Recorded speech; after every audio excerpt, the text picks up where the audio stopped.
This is an ROG run that I did a while back. 2 months ago to this day, actually, exactly, to record for my YouTube channel. Just clips of it anyway. It's day 1 to 20, 1 to 21. It's basically the first season of ROG. And I'll try and comment on everything I'm doing as much as I can. I've never done this before. Usually I just do a live commentary, but this is obviously like an analysis kind of thing. So I'm just gonna get started.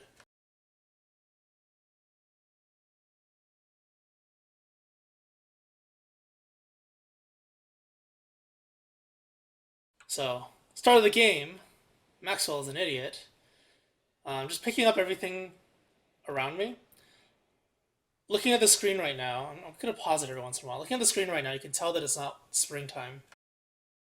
Because spring has a greenish tint, and this one doesn't have any tint. So technically, picking up these two things is a mistake.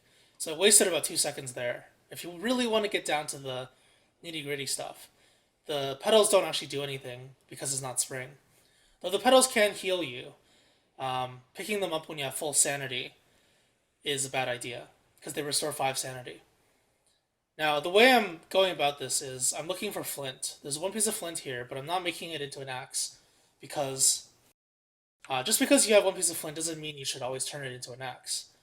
When you get two pieces of flint, you make a pickaxe, and then that makes the flint collectible. So you can mine rocks with a pickaxe. So that's what this is. Now, because it's autumn, and because it's the first day, I guess I didn't grab the flint. Because I expected it to be more flint. There to be more flint over here. The reason is because if you look at the light green grass over here compared to the dark green, this is the forest biome, this is the grassland biome, and this is the grassland biome. So the grassland biome is where flint is generated for you because this is usually your starting biome. There's usually a lot of flint scattered around here. And what I was probably thinking was, well, I look this way and there are birchnut trees. Birchnut trees are really sustainable for autumn survival. So I'm going to go that way instead. Usually you want to pick a direction along the coast, the edge, and just go along the edge. But in this case, I decided to backtrack a little bit. Backtracking in general is very inefficient. The butterflies are really good items for sustain. The way you kill them is you have to walk past them, or you have to wait until they land on a flower and then force attack them. Force attacking is done with Control F, as opposed to F. F attacks the nearest aggressive target. Force attack attacks the closest object. So it could be a wall, it could be a neutral mob, it could be an aggressive mob. Force attack does everything. So when I'm cutting down trees, I want to keep in mind the durability. A small tree like this takes 5%. A medium tree like, well, you don't see one yet. A large tree like this takes 15% of the regular axe, and a medium tree takes 10. And I'm only going to cut down large trees for now. And the reason is because you get 2 birch nuts from it. So right now, if you look at the inventory, there's a lot of food. There's, if you calculate it, this is like, let's just say this rounds up to 10 hunger. 20 hunger, 25. I believe this is also 10, so round this up to 10 or so. This is 40 hunger, 45 hunger, and if I cook this, it becomes 65 hunger. So there's a lot of hunger in the inventory that you can use just from the very beginning of the game, if you look at the time right here. Flint is a very valuable resource, that's why I'm grabbing it. The carrots are good. Carrots are also like, let's just say it's 10, it's like 12 or something. And again, the large trees. Just cut down the large trees, grab the birch nuts, grab the logs, grab the berries, grab everything from your immediate surroundings. Don't go out of your way to grab stuff though. So don't go over here and then come back. Just always follow a path along the edge. The large trees you can tell by these little spiky, fluffy stuff coming from the tree. If there's a lot of spiky, okay, that was inefficient. I should have done this one to this one, but I did the other way around, so that's kind of inefficient. So cut down the giant fluffy trees. Now look at the axe durability right here. It's at 25%, which means I can only cut down one more giant fluffy tree. Because it'll have 10% left and these take 15%. So either I'm going to make another axe to cut down more stuff for more food, for more logs, or I'm going to cut down a medium tree. Okay, it seems like I'm cutting down a large tree, so I'm going to make another axe now. This is going to die. I'm already thinking about making another axe. It's already ready. This will take 5% more, putting it at 95. In general, you want to avoid fighting everything. So if you see something right here like a bee, it looks really tempting to kill it. It's really easy to kill. Just don't do it. Go along the edge. Don't go too far, because you don't get any meaningful vision. Probably like this is maybe like right here is the line for the flint. Chasing the butterfly, missing like an idiot. It happens sometimes, butterfly. Careful when you force attack near objects like this. Wow, this really sucks. This is really bad. If you force attack near an object like a beehive and you force attack the beehive, then you're in trouble. So be really careful.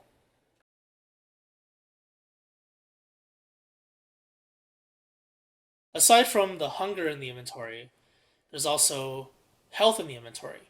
So if I wanted to pay health for anything, I have a lot of healing here and a lot of healing here.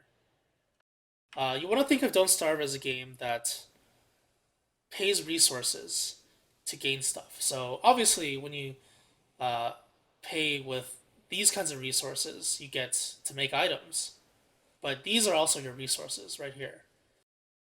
This is time, hunger, health, sanity. Pretty obvious. But the less obvious thing is that usually you're paying time to do everything in the game. Sometimes you pay hunger to do something. When you waste time, you pay hunger.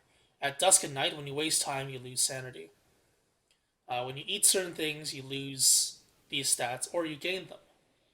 So right now I'm picking cacti. Cacti is a really strong item in the early game. I mentioned that earlier uh, during the actual gameplay stream part. But you have to pay HP to pick the cacti. So I lost 12 HP picking the cacti, but I have 40 HP right here. So basically, the cactus is kind of free, kinda. I did still pay time to get both this and this. So this is how you should think of it. I don't know what I'm doing here. Maybe I was like all tabbed in something. This is me playing on my own, so there's no like there may be some inefficient moments. This is a lot of resources, 19 and 25. It's a lot more than you need, I would say. 10 is probably good enough. I'm going to pause here for a second. When you see these kinds of bones, there may be a chance for hounds to be nearby, so you got to watch out in the desert. Some hound areas have a lot of these, but sometimes the desert just has these anyway. Just think of it as a precaution. So nighttime is coming. I'm going to pre-build the fire probably, yeah. Pre-build the fire, build the torch. Don't light the cactus. I dropped the feather over there. The red feather is not useful in any way in the very beginning of the game. So don't take items with you that aren't useful. I think the first item that will go away in my inventory is probably the silk. Probably eat the petals and then drop the silk. Because the silk isn't going to do anything in the very beginning of the game. The other resources will. And there you see my patented tab spamming as I figure out where I'm going. Now this is kind of interesting. The reason why I'm walking this way is because I want to put the wormhole on the map, most likely. So as you see, when I hit tab there, the wormhole is now on the map. So that's very important information. This is one of the few times in the game that I would actually recommend you uh, moving in a little bit, even though it does waste a little bit of time. But that way you'll know that there's a wormhole there if you want to use it, if you want to see where it goes, the option is available to you. Got some clockworks in the corner there, got to be careful not to go up.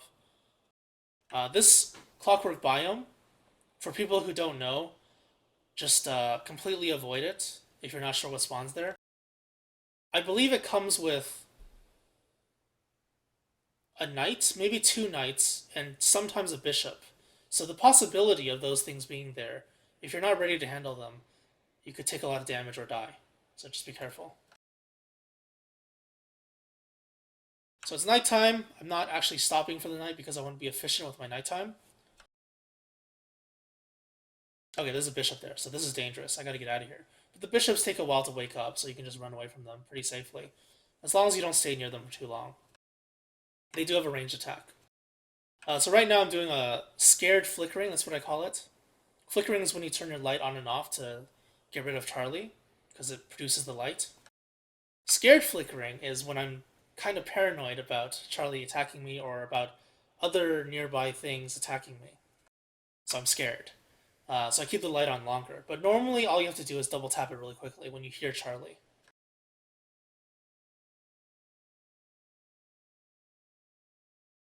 So this is scared flickering. Until the warning comes up, you shouldn't flicker. This is also scared flickering. Okay, the what was that? It means that Charlie was about to attack. So this is standard flickering. So what you're doing here is you're saving time because you're not stopping. You're saving resources because you're not dropping a fire, or you're not burning stuff, but you're paying with sanity. So you can see the sanity dropping really, really low now, or really, really fast. But Wilson can spare it. Wilson has 200 sanity, so it's okay for him.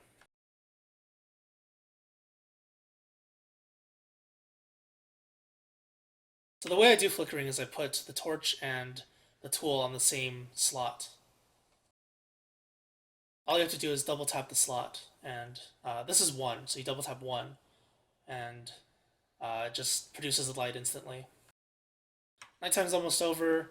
When nighttime is over, you can be a little bit more greedy, but flickering doesn't cost much at all. Usually, it would cost like 20% at most, but I did a bit of scared flickering, so it costs a bit more. If you do it efficiently, 20% is a good amount to lose at nighttime. About this long. Maybe like 15 to 20, I would say. So there's hounds. The reason, oh, I should always say, I should also say that the reason why I'm hitting tab is because I want to know which direction I'm going. So the mouse movement, you can, probably should have mentioned this earlier. The mouse movement you'll see, later on I'll probably flicker again, but I move the mouse along the way of the path. I center myself when I hit tab. I'm going to move back a little bit. Okay. So I make sure I'm always facing up. I press W, and then I move my mouse in a way that moves me away from the edge so I don't run into things and get stuck. That's why I'm spamming tab so much. Also, because when you hit tab, you gain vision of the area that's much larger than what you actually see with the torch. So over here you see there's a beehive, I believe. I think that's a beehive, which means there's a grassland biome. Even if I didn't have this vision, let's just ignore this vision up here. This would still be important information. I would know there's a grassland here, which means there's probably food there. There's probably trees, there's probably flint, there's berries, mushrooms of certain kinds, blue mushrooms especially, carrots, butterflies, flowers. Like those are the things that are located in the grassland biome. So with this little bit of information here, that's how much I learned. And also hounds, yes. You also see the hounds. You can hear them. If I had the sound on, you'd be able to hear them, but this is the dangerous part, I guess. The desert is where the hounds are, their natural spawn point. I believe it's ROG only, though. I think desert is ROG.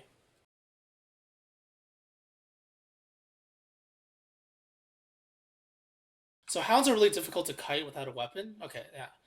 I was gonna say, if you want to kite a hound without a weapon, you actually might get hit in between because their attack speed is high enough.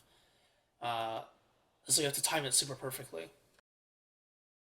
So I use the axe instead. Now what happens with this is that the axe gets put at an uneven amount. You want to make the axe divisible by 5 all the time, so you always chop down trees efficiently. But right now it's at 89, so there's always going to be like 4% left of the axe extra. So I'm probably going to look for using the axe 4 more times on something. So right here, I think I'm wasting a lot of time in this biome. I gathered some resources I didn't need. I have too much of it anyway. So always keep an eye on your resources. If you have too much of it, you don't have to stop for anything. The food is nice. I guess I skipped out on it because I have a ton of food. This is food. This is food. This is technically food if you stop. So there's a lot of food. This is me being greedy for butterfly. I always...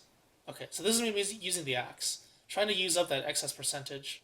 Normally I would just take off the axe and punch the butterflies, but I'm trying to even out the axe here. This is also bad. Don't do that. Too much of this already.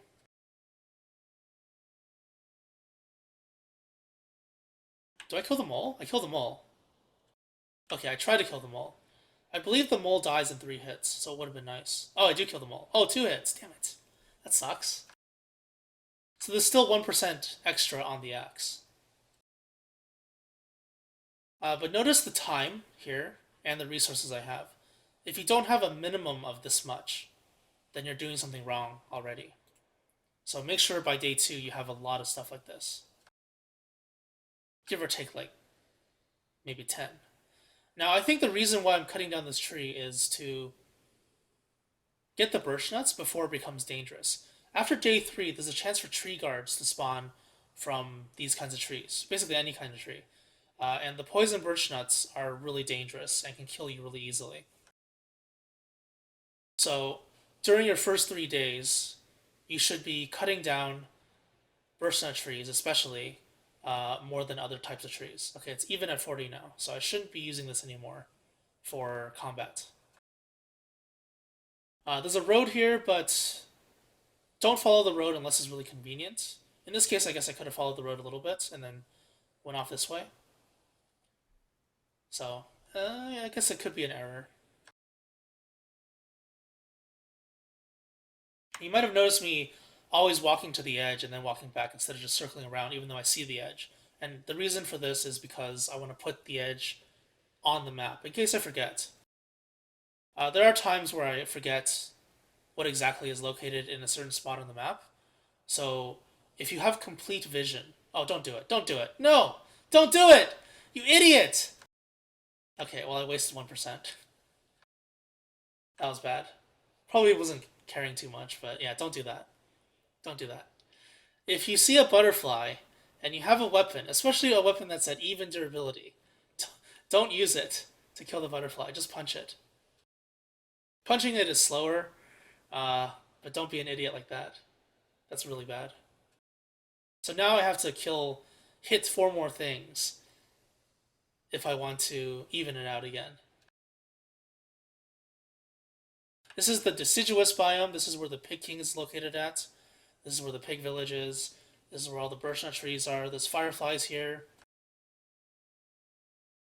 So I'm still not at day 3 yet, so I'm just cutting down. Look at all these birch nuts. This is food for winter, because this lasts for like an entire season. Punch is just attacking with no weapon. It's the same as... Oh my god, this guy's so bad. Who is this? It's the same as using a weapon, except you have to use force attack most of the time. Control F, control click, they're both force attack. Ignore the cats. They're pretty vicious. Just keep going along the edge. The Glommer is also located here, but the Glommer is not important until day 9, minimum. There's food there, but I'm not going to get it, hopefully. It's a Clockwork Bishop. 2 of them, actually, wow. So I'm going to avoid it completely.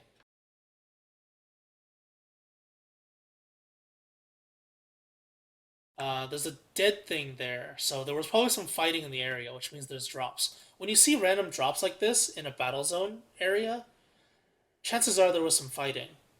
And the only thing that I can think of here would be pigs. So whatever was there, maybe another bishop, maybe a knight, was probably killed by a pig.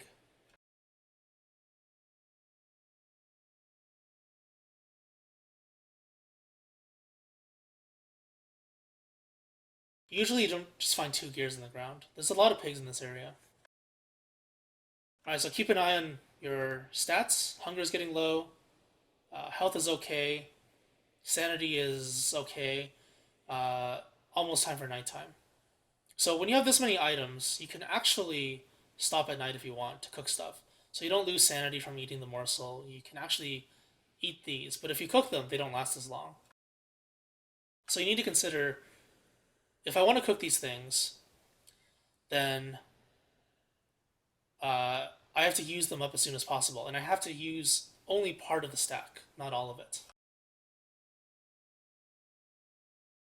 All right, so here I can see three biomes. This is a grassland biome, this is a forest biome, and this is the deciduous biome that I came from. Unfortunately, I'm probably going to have to go through here. But normally I would say, if you see killer bees like this, go along this biome here, the edge of this biome, and assume that this is the edge until you have armor. But I'm probably going to go through. For inexperienced players, I wouldn't recommend doing this, because killer bees can overwhelm you really quickly. When you get into their aggro range, which is about this much, they start chasing you, and then any other killer bees that you run into, they'll also aggro you within that range. If you attack a killer bee, well, you probably shouldn't. Bees are really dangerous. So that's the aggro range. Sometimes you might find like three of these lined up right here. So let's say there were three of them right here and I didn't see it. Well, then I'd probably be dead or very close to dead. Well, not really. I can circle around this way because these two hives released their bees already. So if there were three just lined up here and I released all of them, I'd have to go around them and then figure my way out to that side. But the problem is nighttime is coming soon, hunger is getting low. So these two things you need to take into consideration. If you're going to go into a dangerous area, you want to have a lot of stats, a lot of time. Otherwise, you'll find yourself put into a really unnecessarily bad situation that you don't really want to be in. Luckily, that wasn't the case. But even if it was the case, it should have been fine still. So just continue along the edge. Ignore everything. If you guys have any questions about the commentary, then feel free to ask. Anything that I might miss, any questions will be fine. So it's nighttime. I'm in a grassland biome. I know there are killer bees. The chance of there being more killer bees is actually quite low because killer bees in general in survival mode on default settings is quite an uncommon spawn. But at nighttime, if there are killer bees, which you should be checking by pressing tab, just stop. Be funny is not a question. It's not meant to be funny. So I'm entering a forest biome. Oh, it's a little bit of forest biome. So it's not really a forest biome. I'm going to keep on going. Flicker along the way. I moved the torch for some reason. I don't know why.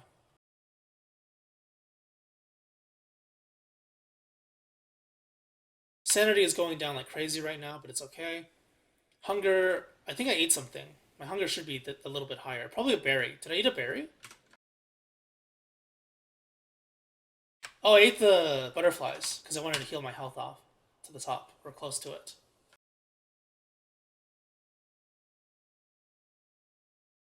So always just stay on the edge. Don't venture too far from it.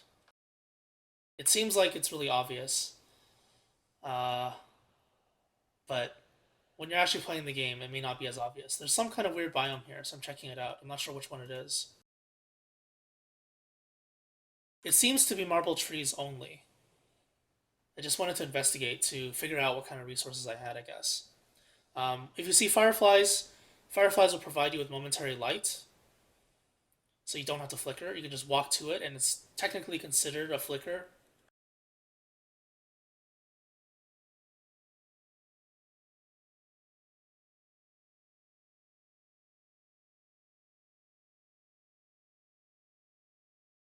Uh, if you find just one rock with gold early game and you don't have much inventory space, is it worth it to make a pickaxe for the gold? Or is the one gold or pickaxe worth the inventory space? It's worth the inventory space because you're not going to actually have the room. you're not going to use the room in your inventory for the gold, because when you mine the rock, uh, you get rocks, you get gold, and you also have logs usually. So you pre-build the science machine from the tab, and you keep the science machine pre-built in your inventory technically, but it's not actually in here. So that's what you would do in that situation. So yes, it's worth it. Is insanity a little harder to replenish than grass and twigs for a torch? No.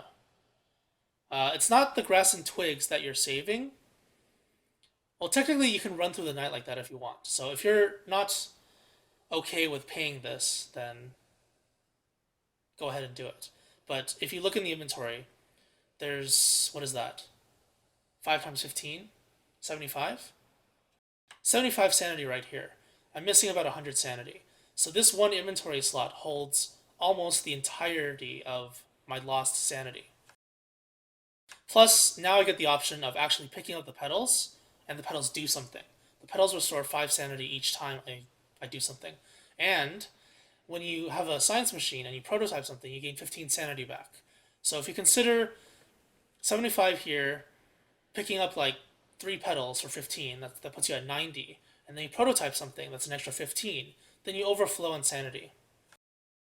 So you'll have 205 sanity instead of 200 sanity, because you're recovering way too much. That's why sanity is easy to replenish in the early game, which is not something that newer players truly understand, and they're scared of losing sanity. So there are many, many ways to restore your sanity. This can also turn into a garland if you really wanted to. So the flowers, if your health is still full, which it should be, because you have butterflies, you have other healing items, you can recover sanity with a really cheap hat that you can make with the stuff that you get sanity from anyway when you pick it up.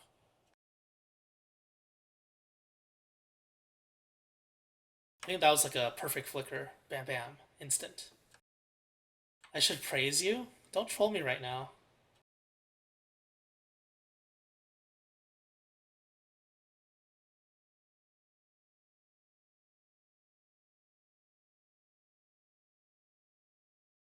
I'm trying to do commentary. There's not much to say right now. It's just darkness. I'll fast forward a bit then. I'll fast forward a little more from now on. I should save some time here. So sanity is getting low now. This is like 80 sanity. Twitter? Should I be looking at Twitter? No. I'm doing commentary. I'm considering picking up the flower? Yeah. So the flower restores 5 sanity each time I pick it up. So I'm maintaining my sanity so I don't lose too much. Butterfly, could have killed it. It's 5% left. I guess I did even it out. So I'm looking for a 5% tree, I think. This is a 10, this is a 15. A 5 is a really small one. It's a 10, that's a 15. It's so weird to see these trees because they look so small, all of them, compared to jungle trees. So I'm eating the berries right now because the berries are the cheapest item you can get for food. You get a lot of it everywhere. They're not very good, so you might as well use up the inventory slot because they're not very good items. Oh my god, what are you doing, you idiot?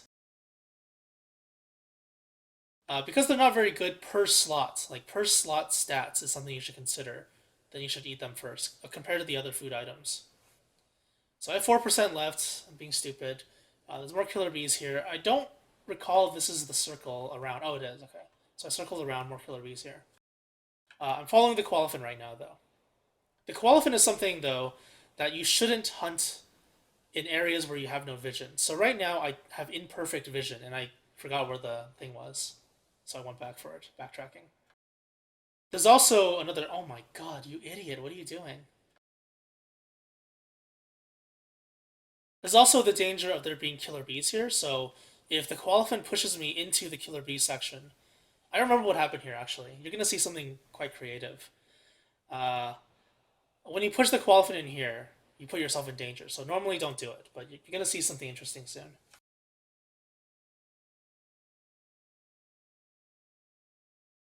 Luckily, I haven't been shoved in there yet by the Koalefin. So I'm going to pause it for a sec. Look at all the sanity here.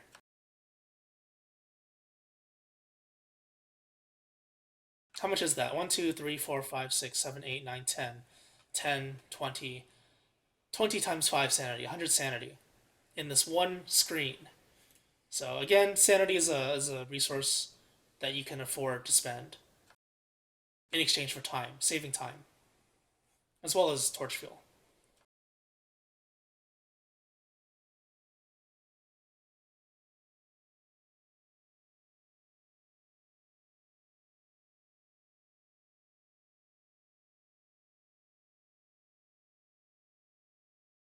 All right, it's just Qualifiant hunting right now. I'll fast forward a bit. Okay, so the Qualifiant spawned. Okay, this is the last one. So this is what happens when the Qualifiant spawns. You just follow the tracks. They're pointing in the direction you're supposed to go in. So you go this way, and then you find the Qualifiant when it says something else. Now, this is the interesting thing I do. Because the Qualifiant always tries to run away from you, you have to push it into a corner and then hit it to start the fight.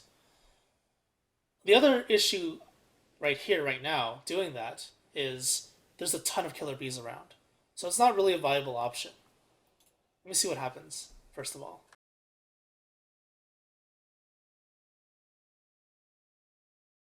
So I think I try to chase it into the wall and fail first. So I want to push it in there, make it run against the wall, and then smack it once to start the fight. Now the one thing I didn't consider was I didn't have much durability on my weapon, and you don't want to punch a Qualifiant because it takes way too long. So I think the interesting thing happens now. When I think about, what are my options? What should I do? Now notice that the killer bees aren't being released as the Qualifiant nears it. This is because the killer bees will only release if you get near them. But the killer bees are aggressive mobs. So because of that, you'll see what happens. I think. I hope. A lot of killer bees here. I gotta release them all. Once they're out of the hive. Okay, well, I guess I failed at it a little bit.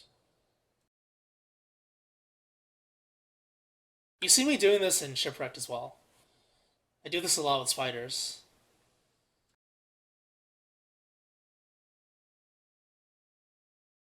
Alright, so this is what I'm setting up. Kind of poorly executed. I wasted a bit of time.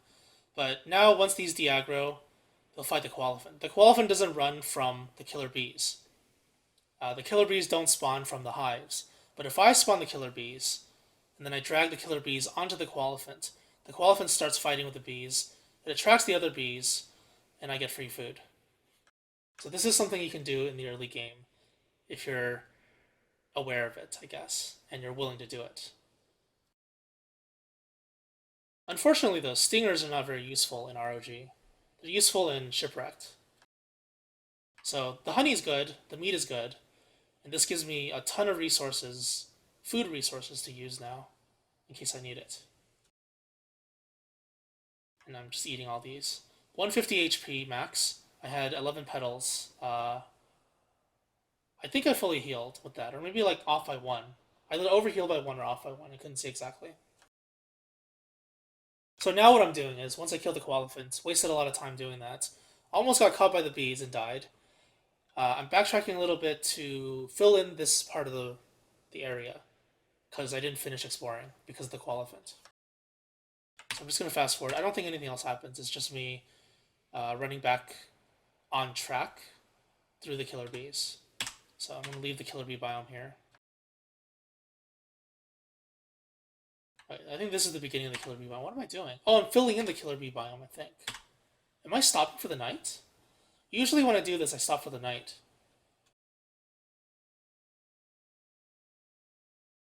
I think I am stopping for the night because okay, I'm filling it in a little bit and then stopping for the night and cooking stuff. I think. Like I said, I don't know what's going on entirely.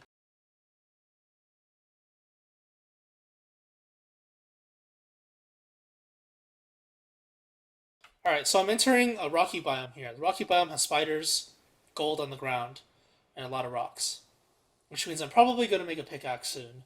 I'm going to have to restore my sanity as soon as possible as well, because it's getting dangerously low.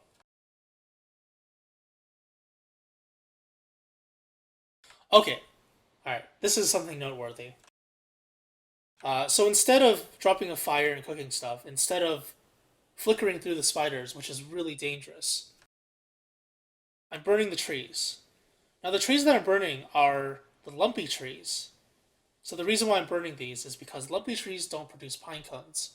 But I'm going to need charcoal as soon as possible. You need charcoal for the drying rack, you need charcoal for the crock pot. So you got to produce charcoal somehow. And if you want to make use of all the resources you get from the trees that you cut down, well, these are the trees that you can afford to cut down because you get less anyway. So you might as well turn it into charcoal. That was an unfortunate thing, the sapling burning. So I'm just gonna burn everything for the night, I guess. And then because the spiders are here, because the bees are there, it's actually very dangerous for me to stop. At some point, I probably will come back here. Maybe not this season. Maybe not even like next season, depending on how efficient it is to get here, based on the final map. But eventually, these will become charcoal to use. Normally, you want to burn down the small trees because the small trees produce charcoal just as well as the large trees. And the large trees produce more logs for you. But at this point, it doesn't really matter too much. I'm wasting a ton of resources. Rarely should you do this, and especially when you don't know how big the forest is. Um, if the forest is really big, if everything's connected, you're going to create a lot of chaos that you don't want. You want to burn stuff, but you don't want to burn everything. Okay, so I'm using the excess axe here to chop the charcoal. I don't believe I make another axe, do I? Okay, I do. Okay. This guy sucks.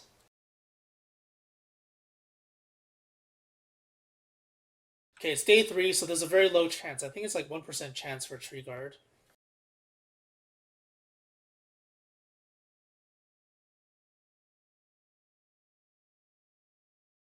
Why did I do that? That was so inefficient. I should have just kept going. When daybreak came along, I should have just kept going this way.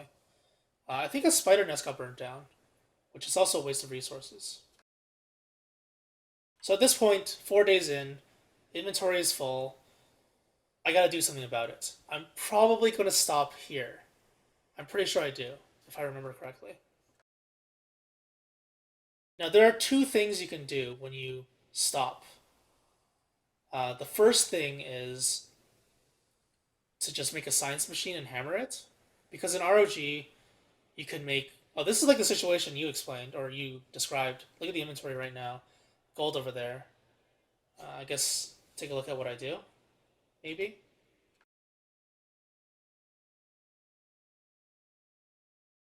It's kind of bad. But yeah, 4 rocks. That's how much you need.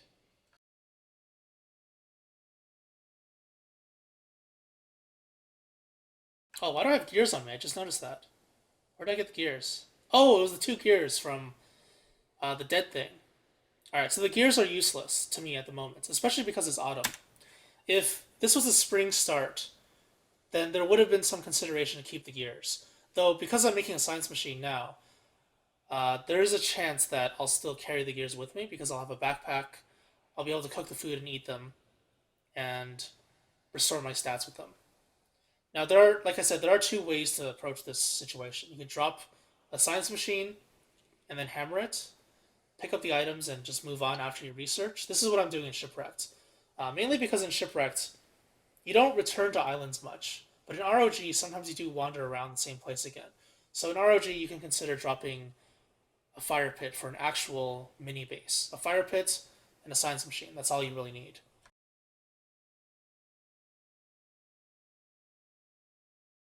So you just want to prototype the most relevant items that you can make. First one is the backpack. So that's 15 sanity, you saw there. Also getting more inventory slots.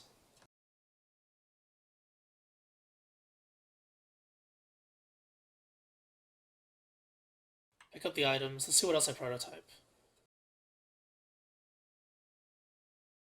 Okay, so I grabbed the gears again.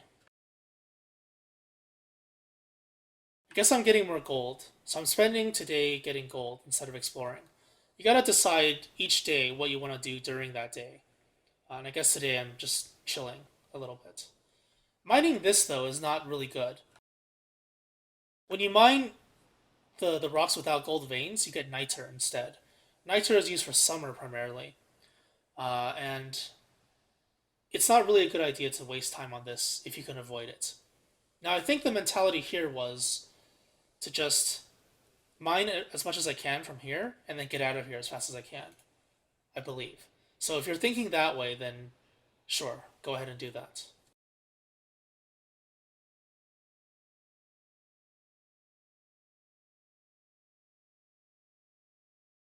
Commentary like this, I don't think is just for newer players. I think even players who are experienced can learn something from this.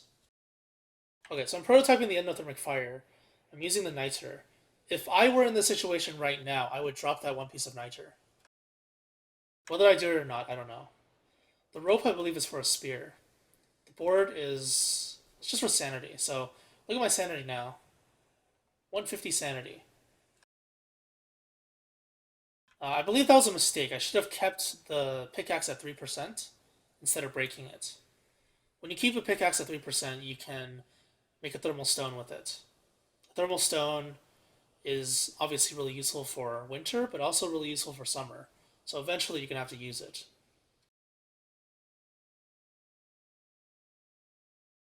If you look at the inventory right now, there's some inefficient use of inventory space. There's the gears, the cobwebs, silk, 2 slots for logs, cut stone that doesn't do anything, the board doesn't do anything. So some of it, if not all of it, will have to go away. So I'm making the fire pit science machine combo. So at some point I could come back here and just chill here. Now the mistake here, I guess, was not building it near the center. If you build this near the center, it's better because I wish I could bring up a map. But let's say you have a map and you have the edges already explored. That's something you always have to do.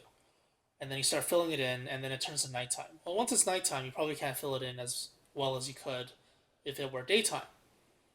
So having a fire pit in the middle means that you can kind of pause and then resume the filling in of the biome. So having this fire pit here is less than ideal. So cook this, heal with it. That basically puts me at near full stats for everything. Cactus flesh, eating 2 of them puts me at, well, even closer, I guess. So like I said, this is basically jerky you can pick off the ground. I mentioned this earlier before the commentary. That's the spear. Puts me at 98, I think. I was at 83, so 98. So I'm at 198 sanity right now by prototyping the spear and eating 2 of these. So when you calculate certain things, if you don't know the values, you can check the wiki. But once you figure out the values for everything you do, eating certain items, prototyping things, adding it all up, you can make efficient use of your 3 stats here. The hat, I believe, is for the miner hats. I used up a lot of grass, though, and that's not a good idea, usually. So in the future, I'll have to collect more grass. Now again, the item slot usage is very inefficient, but if I do decide to settle down soon, or if I decide to drop these items somewhere, I can always come back to them later. But at the moment, that's not really very good. The glaciers in autumn are not necessary, but if you have extra time, you can come mine them. Because you're gonna get glaciers in winter anyway. But glaciers can help you with food. Glaciers can turn into meatballs. One monster meat and 3 ice is a meatball. I can't check Twitter right now. I'm just watching the video. And so I'm gonna skip this. It's just mining gold. Gold is always necessary. This is Maxwell's door. Maxwell's door is for adventure mode. So if you see this in a survival mode and you're not interested in adventure mode, just ignore this. Also, don't get near it, because evil flowers everywhere. It's gonna drain your sanity. There's already enough things draining sanity. There's the wetness that's gonna go up. Uh, it's dusk and night, flickering. All these things reduce your sanity. So the inventory at the moment is kind of dangerous. 8 of these, 2 of these, and 11 of these. 11 of these is okay for now, but you're gonna need a lot more later. So mining now while I'm here is probably a good idea. I'm not sure if I stay though. It's a good idea for the reason being you don't have to backtrack and you don't have to go out of your way to return to a rocky biome. If this is one of the only rocky biomes you have and your base is on the other side of the map, then you might as well do this now while you have the vision here, while you're already here, and while you're just chilling anyway during this day. But this is something that is a judgment call. So whether you do it or not, whether I do it or not, I don't remember, is really up to you at that moment. But right now, I do need these 2 resources the most. 10 to 15 of each of these is fine. That's a safe amount.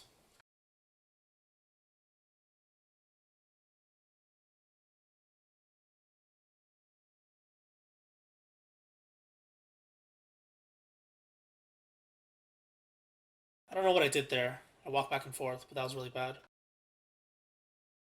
Oh, the other thing about the straw hat is that it gives you a little bit of protection from the rain. Not too much, but it's something. So you don't have to build a pretty parasol for it. At that point, when I was about to hit nighttime, I made a second torch. This is because my torch was at 9%, or like 12% at the time. 11%. And 11% is usually not long enough for the entire night. So the second torch is useful. Now the problem here is that I have 0 grass now. So fortunately, I was able to make this before, so I didn't kill myself having no grass, dying in the darkness.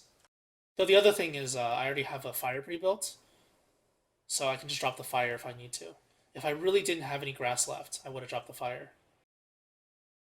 This is why I should always pre-build, because the items you see in your inventory is not actually too accurate. If you pre-build items, uh, you actually have more inventory space, and it's more of an accurate reflection of your actual inventory.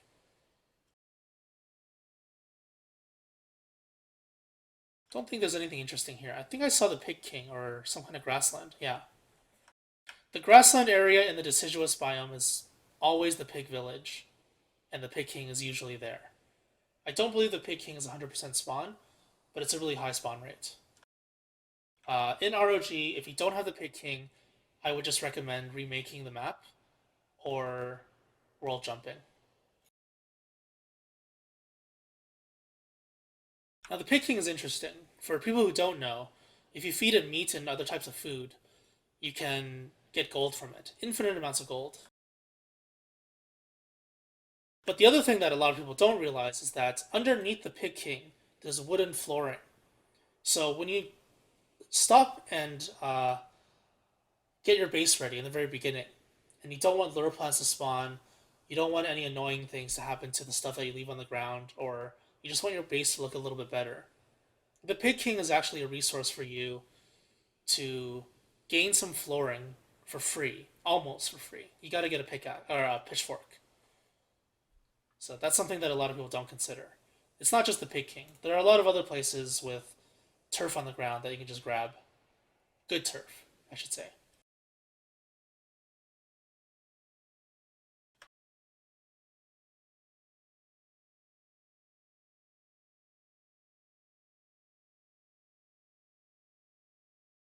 All right, so luckily I found some grass here. The pigs are nice enough to share their grass with me. I can move on. So I'm gonna probably just take all of them. Puts me at a safe amount. 15. 15 is a good amount. But I'm low on twigs now.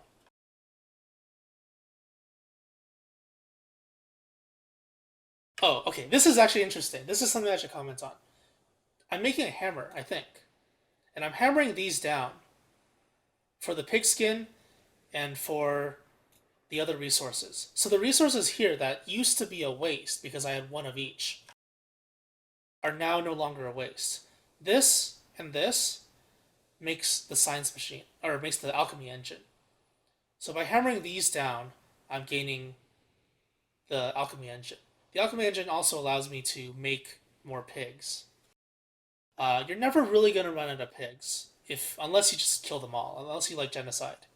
You're never gonna run out of pigs. So doing this is okay.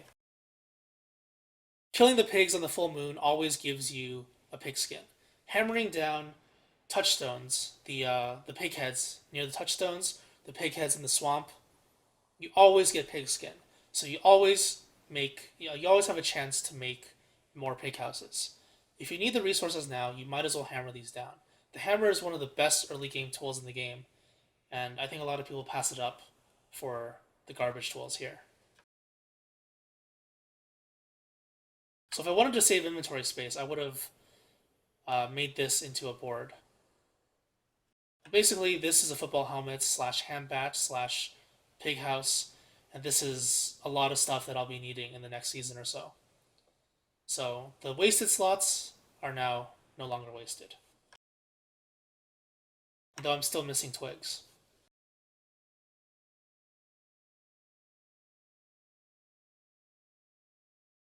All right, entering through here. This is a grassland biome. Nothing interesting. Just gonna skip along. The butterflies are going bad, so I guess I'm trying to refresh them and then eat them. Or I'm just gonna kill it and do nothing.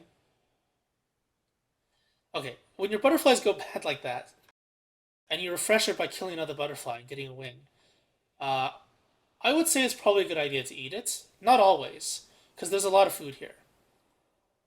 This stuff is all food that you can eat for hunger. This is for health. This is a lot of health. Uh, 80 HP specifically. So if I ever take damage, which I probably won't, then I can recover 80 HP. I can afford taking 80 damage from this slot alone. So it's up to you, another judgment call here, whether or not you want to eat these now, because most likely I'm not going to get damaged. Butterflies are an easy resource to get anyway. So yeah, it's really up to you. I'm not sure if I do it though. Looks like I'm not doing it. Probably should have, now that I think about it. Ignore that butterfly. Oh! This! We talked about this the other day. When do you ever pick red mushrooms? Well, this is when you do it. When you have too much HP here and here, and you need hunger. This is when you pick the red mushroom and eat it. You take 20 damage and you gain like 12 HP. You take 20 damage, gain 12 hunger. So this is an example of that. So much healing in my inventory, so much health right now, but I need that kick in my hunger without lowering my sanity by eating raw meat. There's also the carrots. This is also healing. This is 33 HP if I cook them, 11 HP if I don't.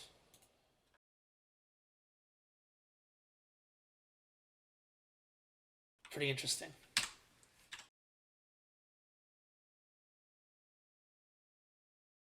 I can't resist butterflies. Whenever I see a butterfly, I have to kill it. Got a wormhole. The map is slowly revealing itself. Another grassland biome, not very interesting.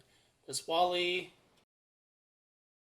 That sanity regen, just trying to maintain my sanity. Increase my health a little bit as well. But as you can see from this, there's a lot revealed right now, but there's still probably a lot more over here. So we have a ton of biomes that we can settle down in.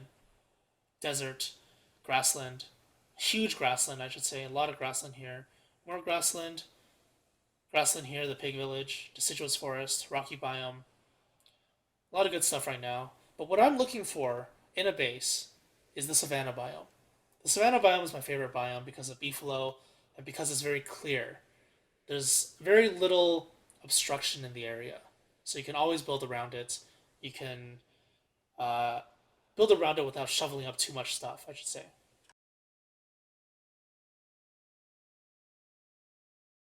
Okay, so at the moment, I think I would be doing this anyway, and I'm kind of thinking about it right now.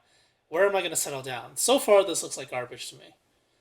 If you've seen the Shipwrecked streams, then you would have heard me say, oh my god, this is a terrible world. This world is garbage by now. Basically, that's what I'm thinking, I think, right here. It's a frog. I can kill it or ignore it. Probably going to ignore it. Probably going to kill it because I'm stupid. What are you doing? You can't carry anything. You have no inventory space. Why are you wasting time killing? Wow, this guy's bloodthirsty. Yeah, that was a... Okay. I think this guy's a bit crazy. I don't know what that was. I don't know what this idiot was thinking, burning that little plant. But that happened. Alright, so we got a savanna biome now. We can see it from the edges. Instantly when I see a savanna biome, I usually think this is probably where I'm going to settle down. But I need to take a look around first, and there's more grassland biome. This world has a lot of grasslands, I guess.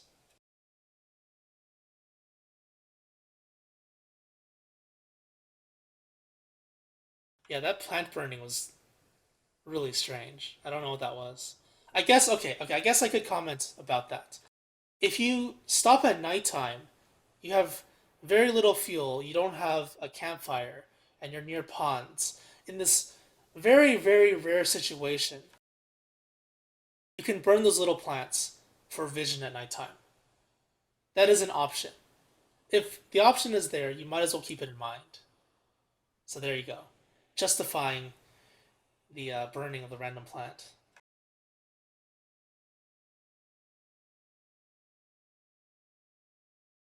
Just gonna skip ahead. It's like all grassland biome. The thing about the grassland biome is that sometimes there are blue mushrooms. Uh, it's hard to explain it right now without like visual help. If you want to see how to use the grassland biome and blue mushrooms, I have a adventure mode series on YouTube. Probably watch like episode 5 or later, 6 or later, for better information about it. What am I doing here? Why am I walking back? Wait, what? Why am I walking backwards? What are you doing?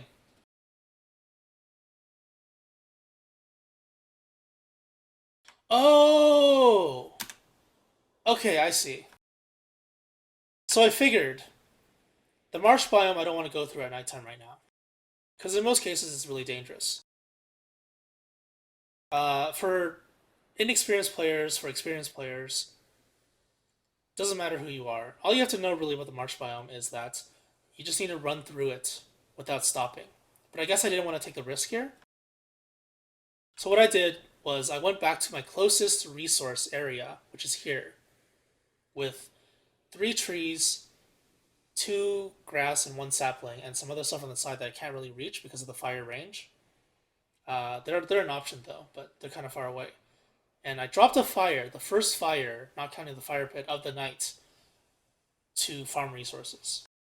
Now, when you drop a fire, you always want to put a fire near resources like this. The more, the merrier. Just don't put it too close with the campfire, or you burn it down. If you're gonna stop at nighttime, you have to use the nighttime very efficiently. You have to use the nighttime to cook stuff, to farm resources, to pick stuff. Doesn't matter what it is. You just want to use your nighttime well because you're sitting there doing nothing. The other thing is, when you drop a fire, you go to this tab and you pre-build it once more. Do it. Do it! Okay, he's doing that first. Come on, pre-build. Go, go, go. Instantly do it. Get into the habit of doing this. Pre-build now. Okay, never mind.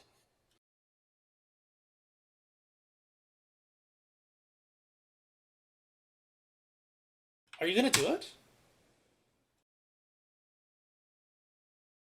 Oh, here's another thing I can comment on.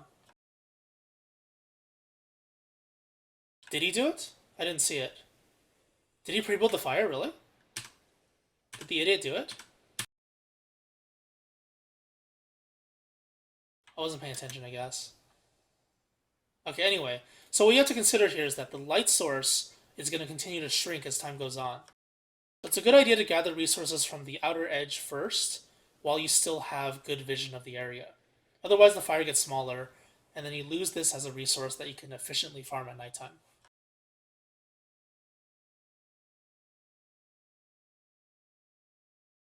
Did he really pre-build it? Okay, so this is 15 sanity each. This is 45 sanity. Right now, it's just clearing inventory space, cutting down trees. Pre-build the fire! This is bad. Gathering this one right now is bad.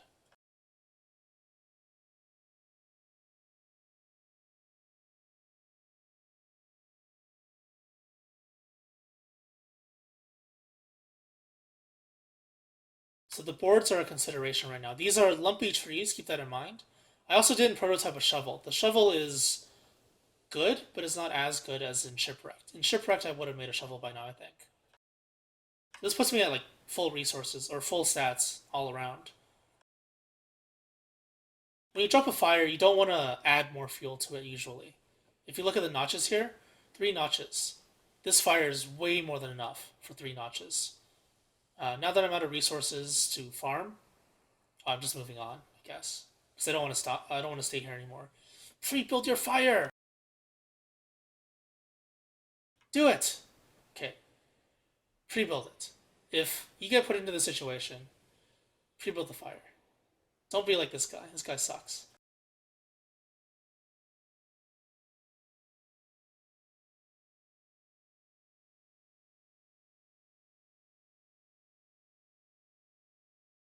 So right now, the resources that I'm missing are twigs. I'm not going to go out of my way to get twigs. Ooh, a beefalo hat set piece. I think I'm ignoring it to prove a point. But normally you would grab that. This is recorded for the purpose of the tutorial videos. So I do skip out on things sometimes. So far, though, a lot of the inefficient things are not like optional things to skip out on because of the tutorial.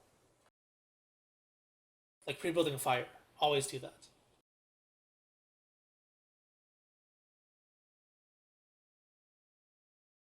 The marsh biome is a biome that you want to get into and get out of as soon as you can. So going through it during the day, if you're not comfortable with it, is a good idea.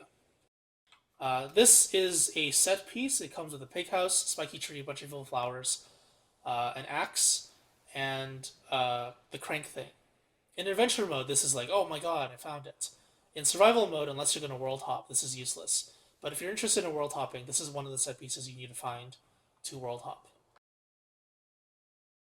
This is also a source of food, as well as hammering this house down if you want to. Now, I'm in the marsh biome, but I'm not picking any reeds. This is because reeds are primarily mid to late game items instead of early game items. You don't want to touch the reeds, because they're just a waste of inventory slots. Map is getting bigger, so it's probably going to be like that big, all the way to the top. The savanna that I found, I think, was pretty bad. So I'm going to find another biome. Usually there's at least 1 or 2 good savannas, the ones that have beefalo inside of them.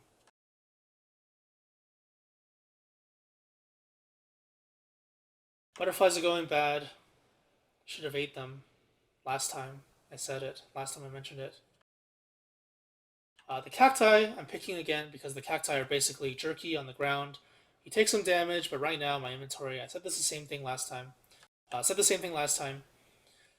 The inventory has much more HP than the HP of the cactus that you have to pay. I mean, I'm just gonna skip this here. Oh, should I? No, it's just cactus farming. Cactus farming, cactus farming. 6 cacti, eating everything, getting most of the HP back, but there's still the carrots. Carrots is 35 HP. Wilson is 150 HP. So it's basically full HP still, despite losing 36 HP to the cacti. Don't do it. Damn it, why does he always do it? Whenever he sees a butterfly, he kills it.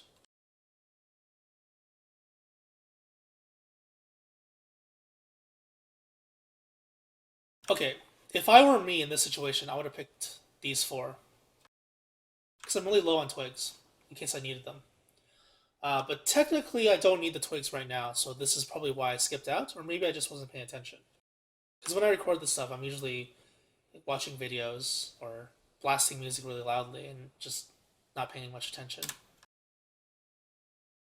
But yeah, it would have been a good idea to restock on the resources a little bit here. Now, this is a forest biome. There's a lot of spiders, some pigs. So you don't want to stay here when it's dusk. When it's dusk, all of the spiders from the nests will get released. The pigs and the spiders usually fight. This means that any tier 2 or tier 3 nests that get alerted will release spider warriors. And because it's dusk and nighttime, the spider warriors stay out in the open. That means that if you're here at nighttime and dusk time, then you have to deal with the spider warriors that the pigs created, basically.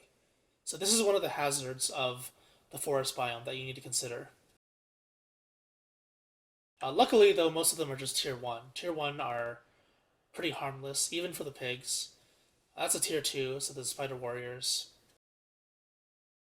But basically, that's the forest. There's not much to the forest biome. It's pretty boring. It's really dense, really bad place to settle down.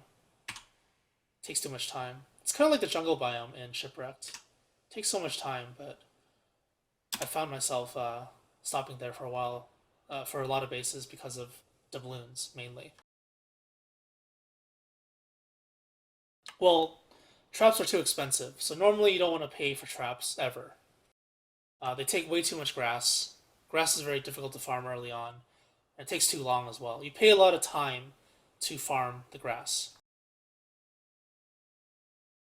This, everybody knows, is a touchstone.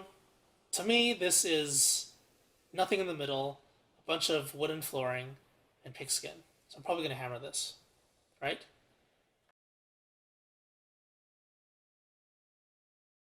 This gives me the twigs I need. Can't get the wooden flooring yet, but I'll just take the pigskin and the twigs, and now I'll be okay on resources. Though I would say that grass is somewhat low.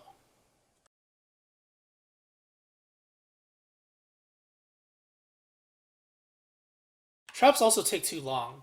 Why fight when you don't have to? Because traps are technically fighting. You're engaging them in combat that they suck at. You're instantly destroying them. This is the metal potato thing.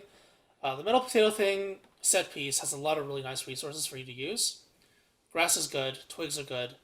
The basic farms, hammer them for resources. You get poop, you get logs, you get grass. It's really good resources that you need.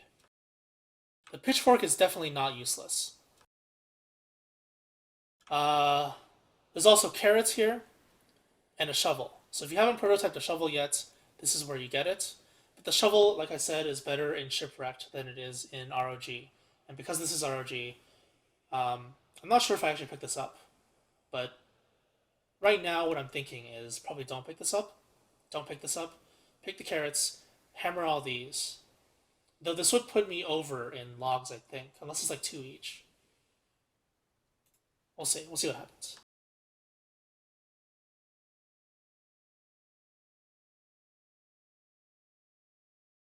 The pitchfork is not a useless item. This is one of the worst misconceptions ever. The pitchfork allows you to get turf. You can use turf for fuel. The turf will last you for a very long time because each turf is basically one board worth of fuel. So in winter, when night is really long, like one of these will last you for the entire night. So one piece of turf that you can expend is one night, basically. Also, you gotta shovel up stuff, you gotta pitchfork stuff up to make turf to protect yourself from lure plants. And cobblestone, you have to pitchfork to actually put the cobblestone down. Cobblestone is one of the best turf in the game. I mentioned earlier the desert biome. I think I mentioned earlier, or was it like during the stream? I don't know. That in the desert biome, instead of spending time to gather twigs and grass, you can just gather one tumbleweed to gain 3 of them, up to 3 of them. So this saves you a lot of time. Gathering a lot of grass, especially if you make a lot of traps. If you want to make traps, it's up to you. I personally think it's It's not just me, I think. I think most experienced players will say this. Um, Traps are not efficient. If you're experienced enough with the game, you should know this. It's too time consuming, it's too expensive. But if you have to use traps, then a good way to get these two resources is in the desert, rather than just wasting your time in other biomes, picking one by one. Cobblestone is one of the best turfs because it makes you move faster when you walk over it. It's considered hard turf, so eye plants don't spawn on them. And I guess that's it. I mean, no other turf has that benefit. It looks pretty cool too, I guess. It's mostly for the speed and the toughness of the turf. It's good for defending your base against eye plants. It's good for moving around your base to other places. The cobblestone is basically the road, except you can build it. So if you can build any kind of shaped road in any way you want around your base, then why not do it? So I'm doing a little bit of scared flickering here because it is the swamp, the marsh biome.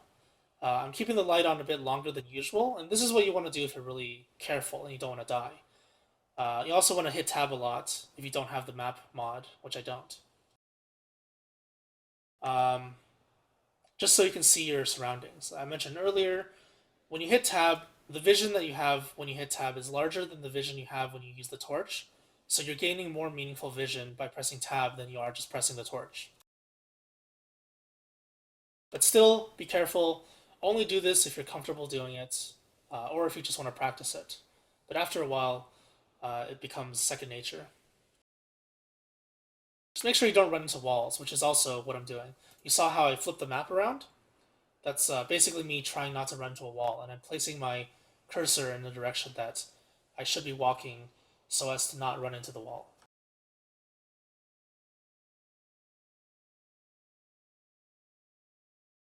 I think eventually it becomes muscle memory. Oh, I saw something interesting there. I'm not sure if this idiot saw it. There was some turf there. I think it was carpet turf. So if I ever need carpet turf, this is where I get it. Yeah, there we go. It's carpet turf there. Carpet turf is also rough turf, rough terrain. So eye plants don't spawn on it. Plus, it's very expensive to make. It requires a board and a beefalo wool. Beefalo wool in the early game is something you want to use either for fuel or for the beefalo hat. So you don't want to use too much of it. Or a winter hat if you don't want to make a beefalo hat.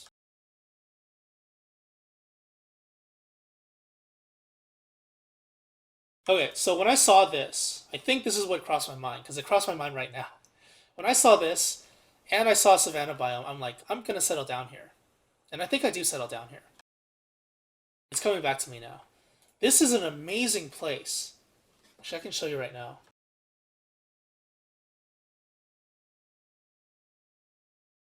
Is it this one? It's this one and the Weber game I deleted. Both times I settle down near the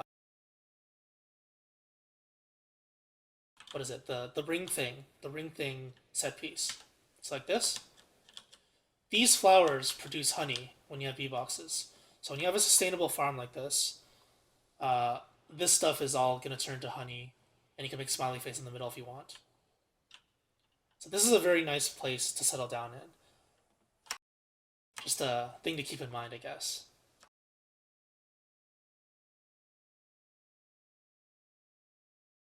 Oh, butterflies also spawn from them. Butterflies have a good spawn rate out of evil flowers. So if you ever need butterflies or butter muffins, if you just want to kill them for the Krampus, if you want to kill them to gain health back or get some hunger, the option's always there. The problem is you have to pay for it. You have to pay for it with sanity.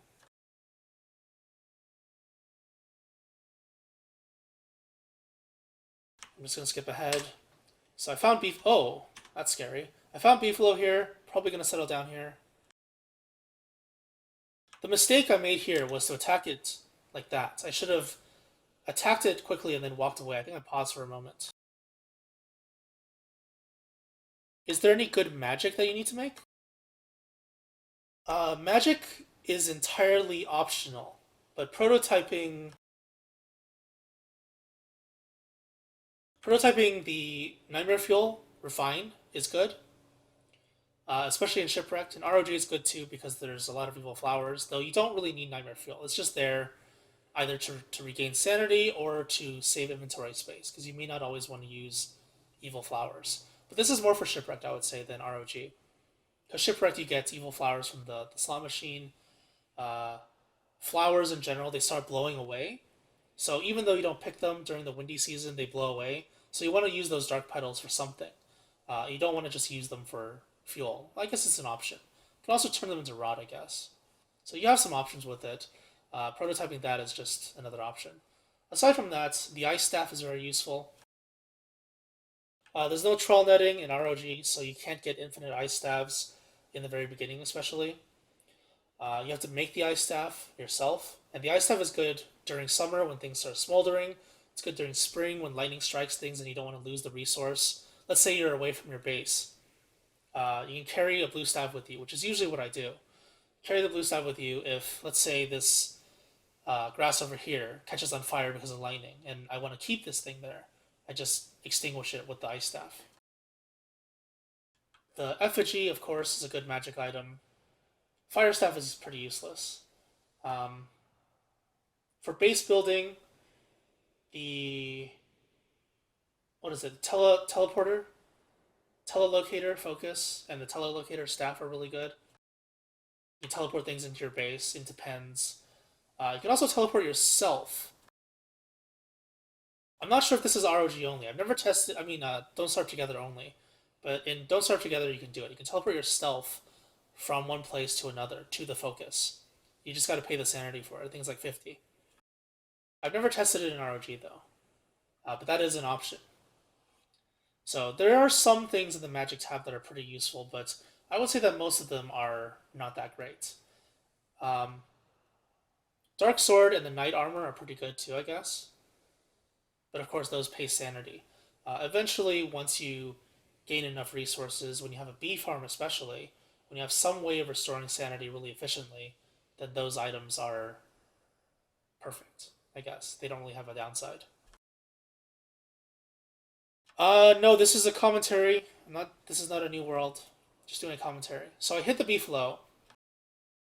Now, what you want to do when you drag the beefalo away is you want to make sure that only one of them can attack you. The problem is I don't have any road here, and they're gonna keep on following me. As long as they acquire you as a target, as long as they keep on attacking you, they don't have to hit you. But when they're interested in you, they'll continue to follow you. So if I just stayed in the area, walked back and forth, they would never ever de-aggro because they keep on. Uh, they remain interested in me by continuously attacking whenever they can. So what you want to do is you want to drag them to a road and single out at least one of them and lure them away. So I think that's what I'm going to do. At this point, I think this one's too slow, so only one of them will follow me, and then I'm going to keep this on me without attacking it. Oh, okay, I'm going to attack it because I'm stupid. What the hell are you doing?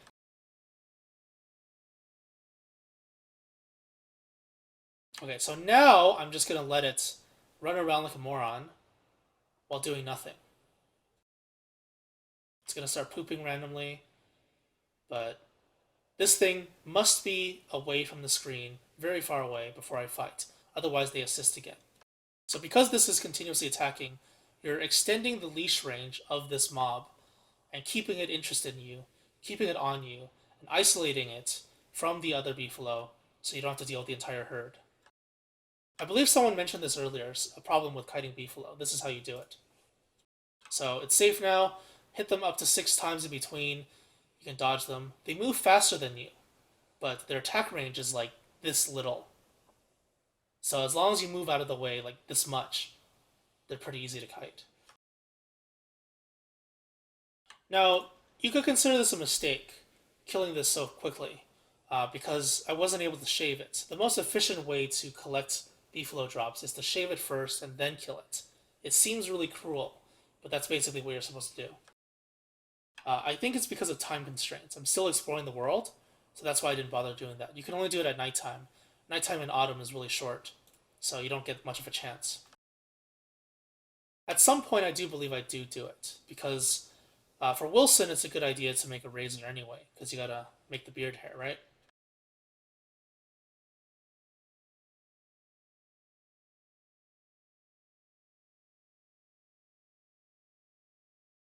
The wires are useless. You can give them to the Pig King for gold, but I don't need gold right now. And the Pig King is also not nearby, so useless slot.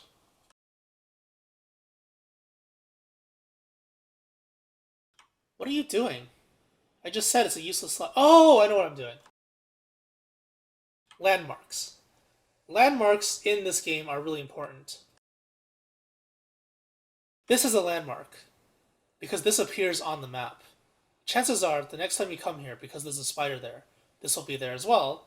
So you can use the indicator of the spider on the map to bring you to items that you drop. That is something that I think a lot of people don't consider as well. Using the map indicators to bring you to certain items that you didn't need before, but you probably will need in the future. So that's what this is.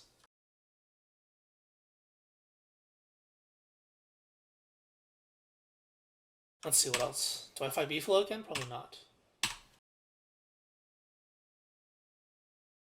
Is this guy smarter than me? This guy's an idiot.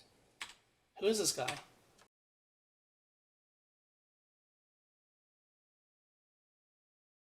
Okay, so it's giant savanna biome. I'm gonna settle down here.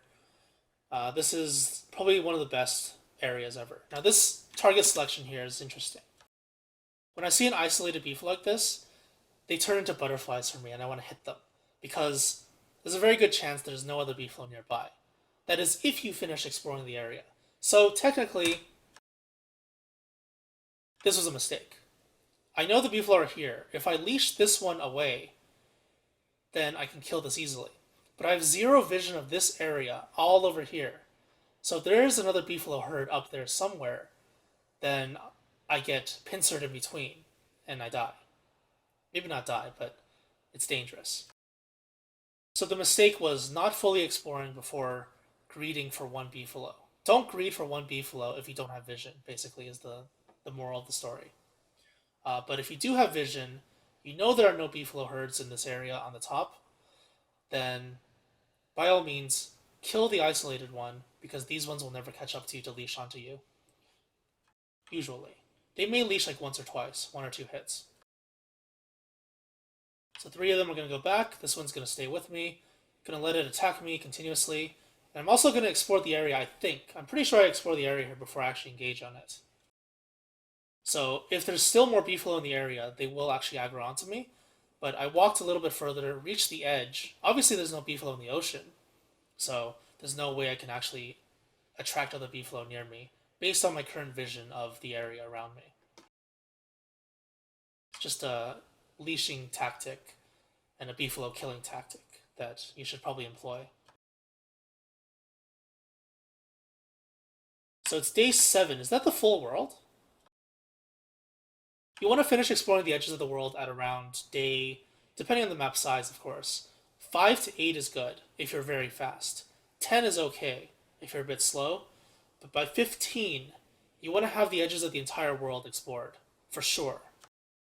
Now, I would consider this a bit of a slower run, because I did stop and mess around in the rocky biome a little bit. If I wanted it to be faster, I would have just done the prototyping, instead of prototyping fire pit and then more mining.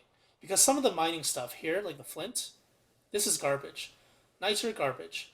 The rocks are okay, the gold is okay, but there was gold on the floor, and there's usually rocks everywhere. So, a little bit of a mistake there, if you want to think of it that way. If you want to say that, okay, you could have done this faster. Yeah, definitely could have.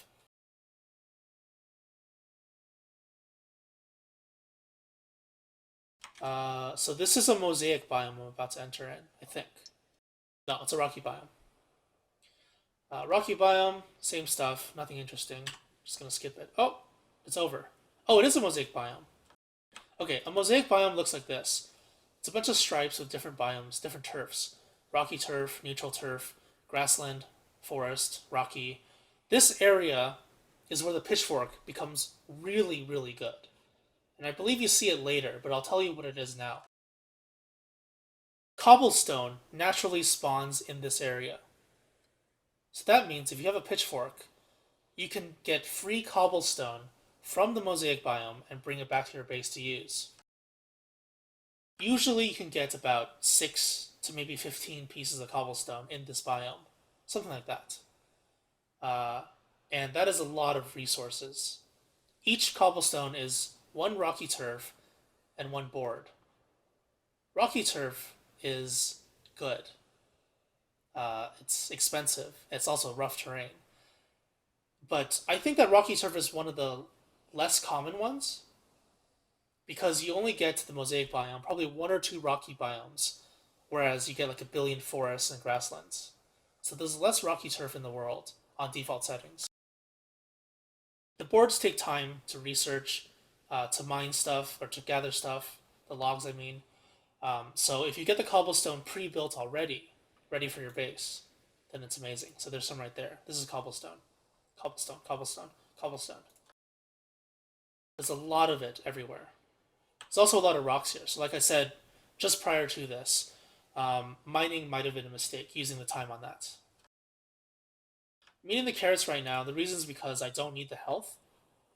If I cook the carrots, then you gain 3 health instead of 1 health, but eating them raw is okay because I have a lot of health in my inventory still. Plus, I'm probably also thinking that the map is almost finished, so there aren't really any threats, there aren't really any things that will lower my health. And I'm about to settle down, so I'm just going to ease into the settling down period of the early game. The graveyard, that's the box thing set piece. It has a bunch of walls, a spear, a gnome, the box thing, and evil flowers. The graveyard biome, though, is where you get gold. So let's say you find a mosaic biome early. I think in most cases there's going to be a graveyard biome near a mosaic biome or a forest biome. And if you need gold, this is where you get it. But I skipped out on it because I have a lot of gold. If I didn't have a spear and I found this area, would have grabbed the gold here, would have grabbed the spear there, and I would have been set for combat, as well as some of the early to mid game parts. Qualiphant, ignore it, don't need it. Don't chase the Qualiphant just because it's there. It's not a whale. The whale and the Qualiphant are very different. The whale you almost always want to chase down, unless you have no time and you have to do something else. That's shipwrecked, of course. In ROG, the Qualiphant is just food. Basically, that's it. The vest is an option, but it's not a very good option. So, full moon's coming. The first full moon is day 9, and this is 2 days away from the full moon. The full moon is not very long. The thing you have to consider for the full moon is that the pig heads that you see near the touchstones, they can produce nightmare fuel now. That's the first thing. Second thing is the Glommer spawns, but I haven't found the Glommer yet, so both of those things are not really options for me, and they're also not really very efficient uses of time. You don't want to go out of your way to get the Glommer if you aren't near it. It's nice to have, but the sanity aura is not very good. Farming the Krampus early can be dangerous. It can be efficient. It can be good. But there's normally more things for you to do with your time than to farm the Krampus early on anyway. The full moon also gives you... What am I doing? Why am I farming this?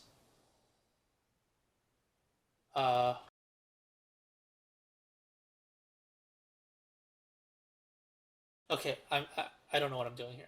Okay, I'm cooking stuff. First of all, I'm cooking stuff so I gain sanity back. Maybe I stopped flickering because sanity was getting kind of low and I would have gone insane in about like 10 to 15 more sanity. I don't think this is a very efficient use of time. This is not good. Nitro is useless, the rocks are useless, the flint is useless. The 3% pickaxe unnecessary right now. So I think this is a waste of time. What do you think about flickering as Weber? Every time you do it, you end with 30 sanity in 1 night. Well, like I said, sanity regen is really easy to manage, and with Weber, it's double-edged. Weber's max sanity is 100, and this means that he goes insane at 15 sanity. But this also means that when you pick up a flower, you gain 5% of your sanity back. When you're playing Wilson and you pick up a flower, you gain 2.5% of your sanity back. Because sanity-related issues are based off of a percentage of your sanity, then technically it's easier to both go into insanity and leave insanity if your sanity is lower. So for Weber, if you know how to deal with sanity, if you know how to recover sanity, it's normally okay for you anyway. Just because when you take like one thing, when you eat one piece of cactus, you go out of insanity almost always. The double-edged sword is obviously you go insane quicker because once you lose 85 sanity, you go insane. Whereas Wilson needs to lose 170 sanity to go insane. These are just little number things to consider. But just be careful and be aware of that.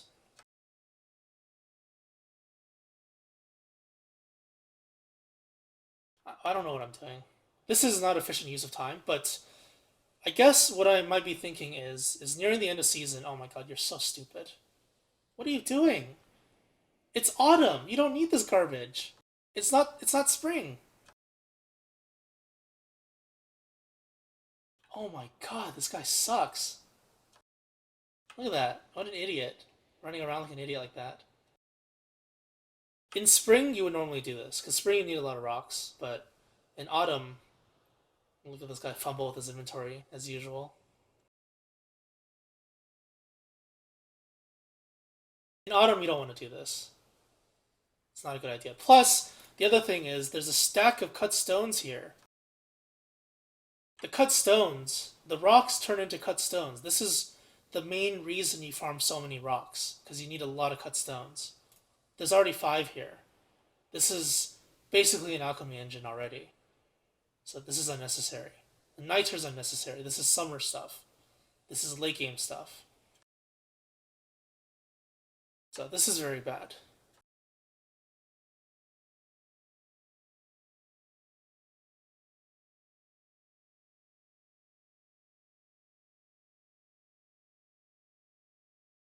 What do you have to do in the start of the world when you have no flint near you? Go find it. There's always flint near you.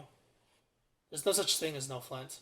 If you're in the grassland biome, you'll find flint. There are situations where you have little flint, but you always get flint.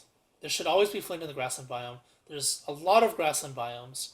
The mosaic biome has flint as well. So there's always flint. You just have to know where to find it.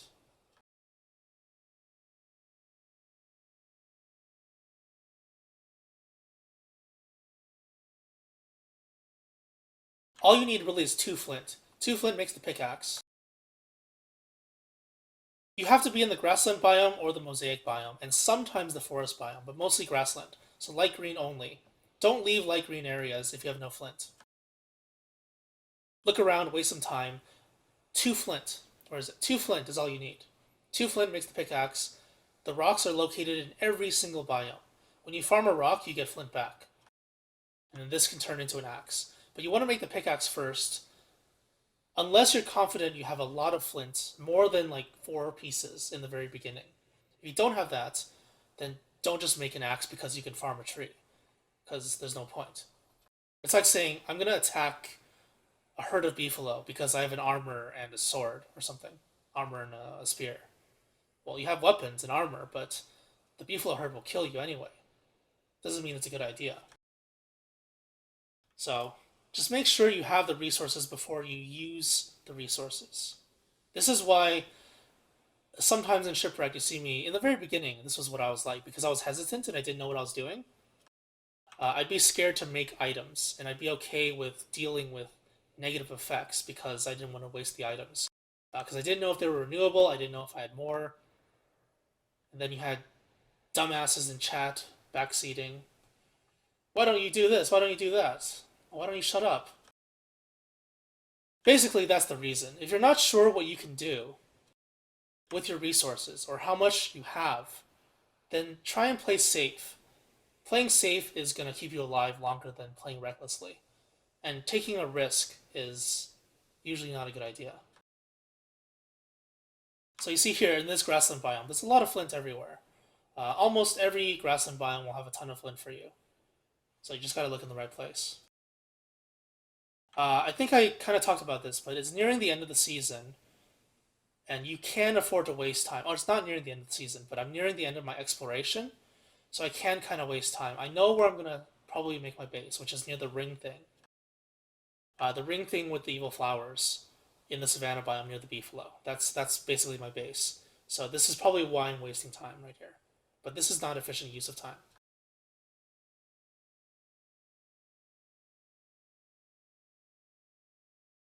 Fast forward a bit then. This is like the end of the video, I think. The first video. Okay, alright, so I paused here because this is my starting area.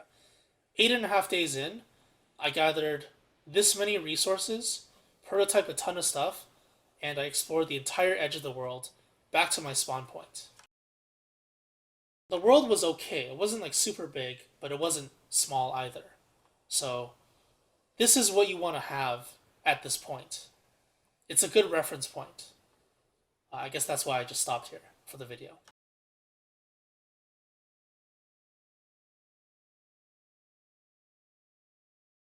I guess I'll go over the inventory items. Even axe, so I can use it to mine to gather stuff. It's like 2 big ones and a small one, 15, 15, 10. Torch is getting kind of low. I need to make a new torch soon. Nighttime is not full moon yet, so I need to make another torch or a fire or burn stuff at night. Hammer is a hammer. I can just use it whenever I find stuff I want to break down. This one is for the thermal stone. This one is for mining. Ton of food here. This is starting to go bad, but this takes a really long time. So look at this. Half a season in, I got these at the very beginning of the season, and they're not even half dead. So these items are incredibly good. Once you cook them, the freshness goes up again. They do spoil faster overall, but you have a solid source of food right here. Gears are kind of useless. This is kind of useless. This is okay. Maybe not worth the inventory slot. It's up to you. 20 pig skin. So I mentioned earlier when I was hammering down the pig houses. Maybe it seems like a waste to some people to hammer down the pigs' houses because they don't respawn anymore. Well, I can just remake them. With the rocks I have, which is still kind of inefficient, with the logs I have, with the boards and the cut stone, this stuff will turn into a pig house, which is also 15 sanity when you prototype. So sanity goes up and you can put pigs near your base instead of near the pig king, where you don't actually want them usually. So in case you need pigs, this is an option. And what? I killed how many pigs? Probably 0 actually for all this stuff. I just used the hammer. So the value of the hammer here, so many good items, 3 slots. The worth of these 3 slots is much more than the hammer, the cost of the hammer. That's why it's such a good item. Okay, so next part.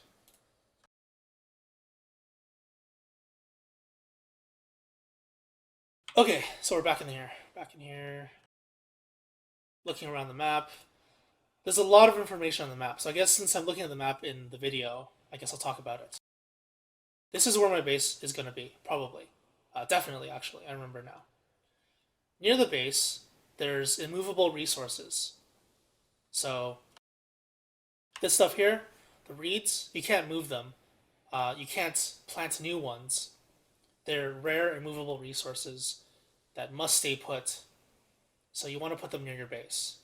This is a good thing to consider when you create the base or where you want to put the base. Ton of grass, ton of beefalo in here, lots of protection here. This area is the grassland biome, so there's a lot of plants. If you need to transplant anything, there's stuff here.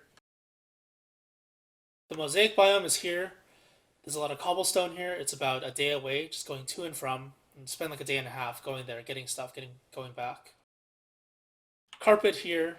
What is it? Checkered flooring. Carpet over here. You can see it. I can't really zoom in, but you can see it on the map. It's the little tan turf. Not to be mistaken with this kind of turf, deciduous turf. Don't see any wormholes, but right now, because the map is fully explored, it's time to fill in the rest. So basically, from what I can see here, it's a pretty good map. The Pig King is kind of far away, but I did see a wormhole here. If the wormhole is in this area, and I can instantly teleport there, then this would be an amazing map.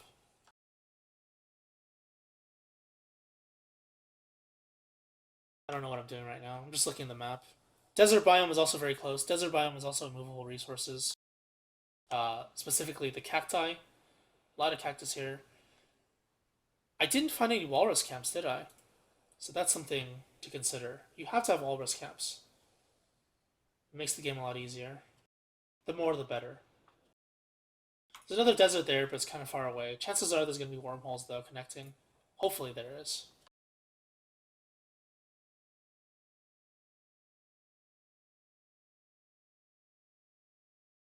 Okay. There's nothing else of note to talk about, I guess. Killer bees are here, so if I need to make a bee farm, which I will, that's why I selected the ring thing as my base, then this is where I get them. These bees are okay to farm as well. It really depends on what you need, but there's more than enough bees on this map.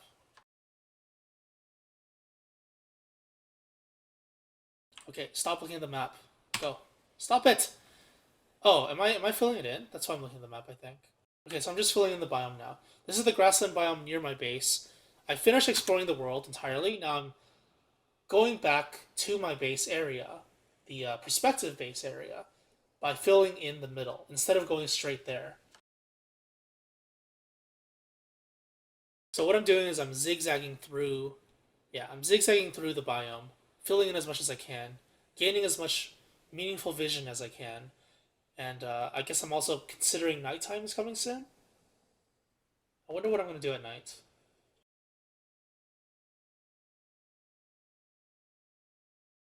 The trap there, don't pick it up.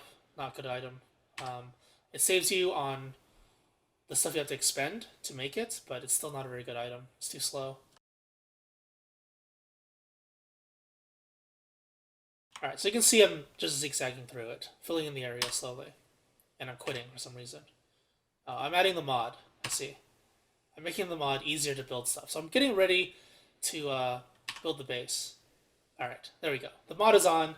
I can snap things to a grid now. Perfect.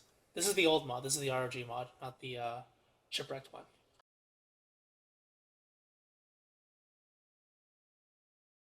This is just filling in stuff. It's not really important.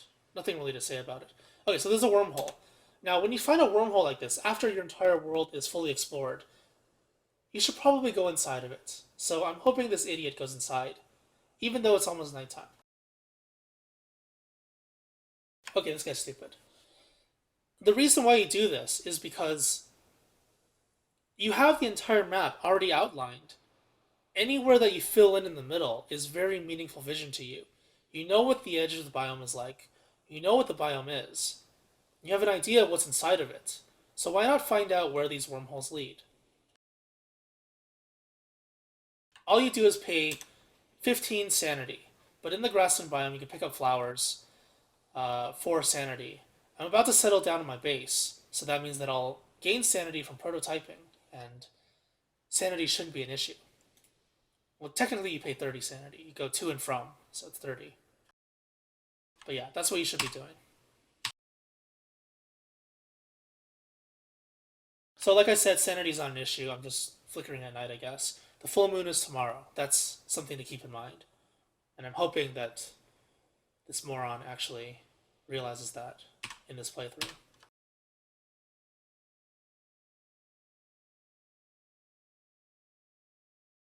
Okay, so the entire center of this area has been filled in. We know exactly what's in here now. We had an idea when we filled in the edge, because we know the biome type, the connections to the biome, the 3 connections here, or 2, forest, savanna, grassland, forest all along here, or along here, there's 3 of them, savanna, forest, savanna, forest, marsh, forest, grasslands, marsh. Like, you see all these connections already because you explored the outer boundaries of the world first. And filling it in just gives you an idea of exactly what you have.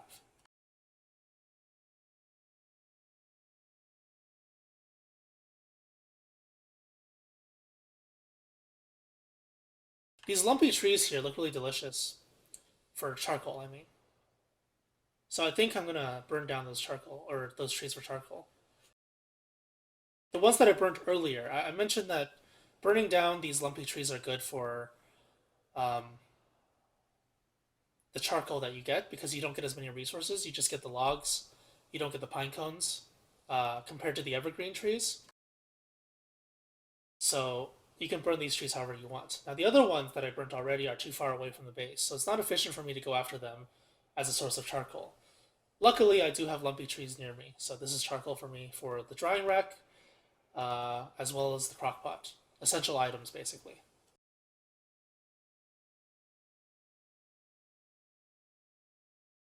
So this is the biome that I'm going to settle down in, for sure. Even if I didn't know already, and I saw somebody else playing, then I'd probably say, settle down here, because this is great. Ultimately, it's up to you. You don't have to settle down in the savanna biome, but it's a very nice place to settle down in. A lot of poop on the ground. There's a lot of fuel on the ground, basically. There's fuel on the beefalo, the wool. There's meat if you kill the beefalo. There's heat, or yeah, heat, I guess, insulation for winter. If you can make a beefalo hat, if you make a winter hat. This is all stuff that you're going to need in the next season. So having it here in your home biome makes it so much easier to access it. Beefalo are also technically immovable resources, even though they move around. Technically. They stay in this biome unless you do something fancy, which is to lure the babies away and trap them somewhere else. And then when they grow up, they create a herd in the area you push them to. But this is like more advanced stuff that you don't need to worry about. Just find the beefalo in the savanna biome, and that's all you really need to know.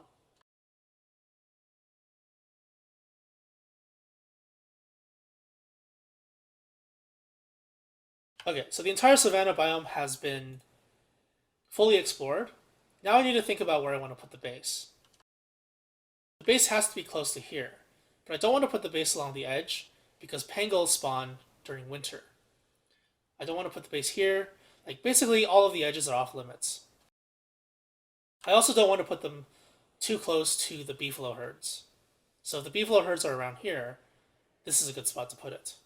So I believe I stopped here. I'm pretty sure I did.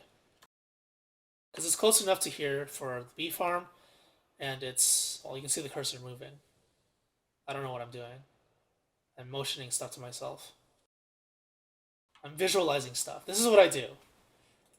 You guys can also see what I'm thinking, I guess. Oh! Okay, I made a mistake. This hat is gone. I'm pretty sure I made it decay, because I'm stupid. This always happens. I suck with hats.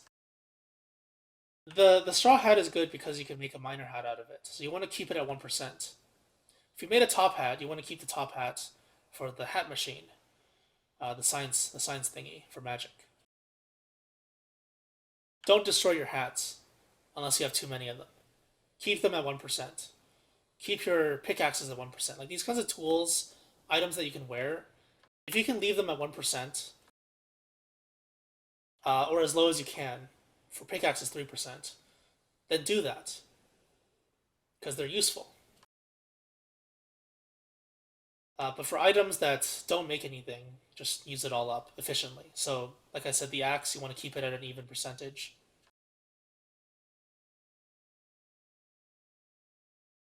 Now, building a science machine is something you need to really think about before you do it. You don't want to build a science machine just anywhere. You don't want to put the science machine near the middle of your base. You want to put it on the outside of your base. And the reason is because you don't access the science machine 24/7. It's not usable to you throughout the entire day. It's not important to you throughout most of your survival. You just use it for prototyping and then you're done. So keep it further away from the center of your base.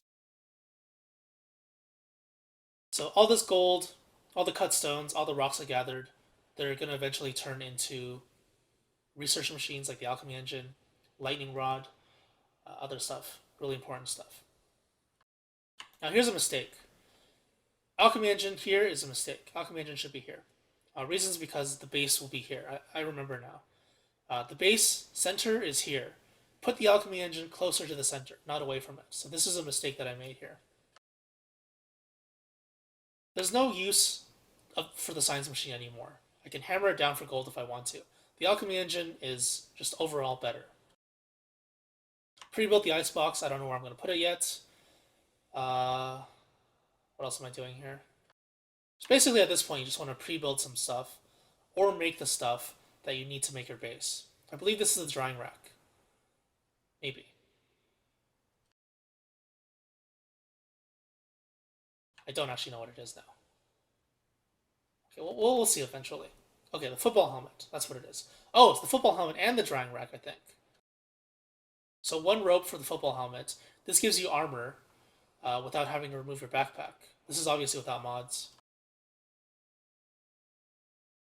I'm just trying to look at what I'm doing right here. Thermal stone would have been an option as well, but I don't have to make it. Log suit is an option, but I don't think I make it. I usually don't make a log suit because I don't like armor. I like backpacks. Golden tools are good. It's not shipwrecked. Gold is not like a luxury item. It's a pretty common item. Very common item, I should say. So you can see the blue background means that it's pre-built. Basically, you can place it whenever you want. Now I'm leaving the base right now. I'm not sure why. We'll figure this out soon. It's a mystery to me right now why this idiot is leaving the base. Because the base is not done yet. I would have put a lot of stuff away right now if I were playing this. But for some reason, he's thinking of leaving and exploring. Now, exploring is important in the early game, of course. Okay, that's really bad. What are you doing? What are you doing? Why don't you just walk away and come back?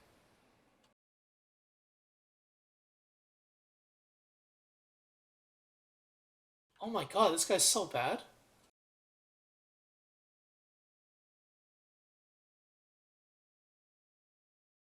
Okay, so right now I'm placing the center of the base. If I were in this situation right now, I'd say this is okay, but maybe move it a bit this way. And the reason for that is because I didn't consider the rabbit holes, I think. If I place a bunch of chests here, which is usually what I do if you've seen my bases, it's like fire pit in the center, chests, crockpot, ice boxes, drying racks, this kind of design. Basically, that's always what I do for my base. This should be over here because the chests will go here without having anything obstructing it. That's the first thing I saw. Second thing that everyone needs to consider is the center of your base is extremely important for summer survival. In summer, you have ice flingomatics. Ice flingomatics will cover everything that's flammable. If it's not flammable, then you can have it in the center area. So you have the fire pits, the endothermic fire pits, ice boxes, flingos. You don't want to have the flingos in the middle.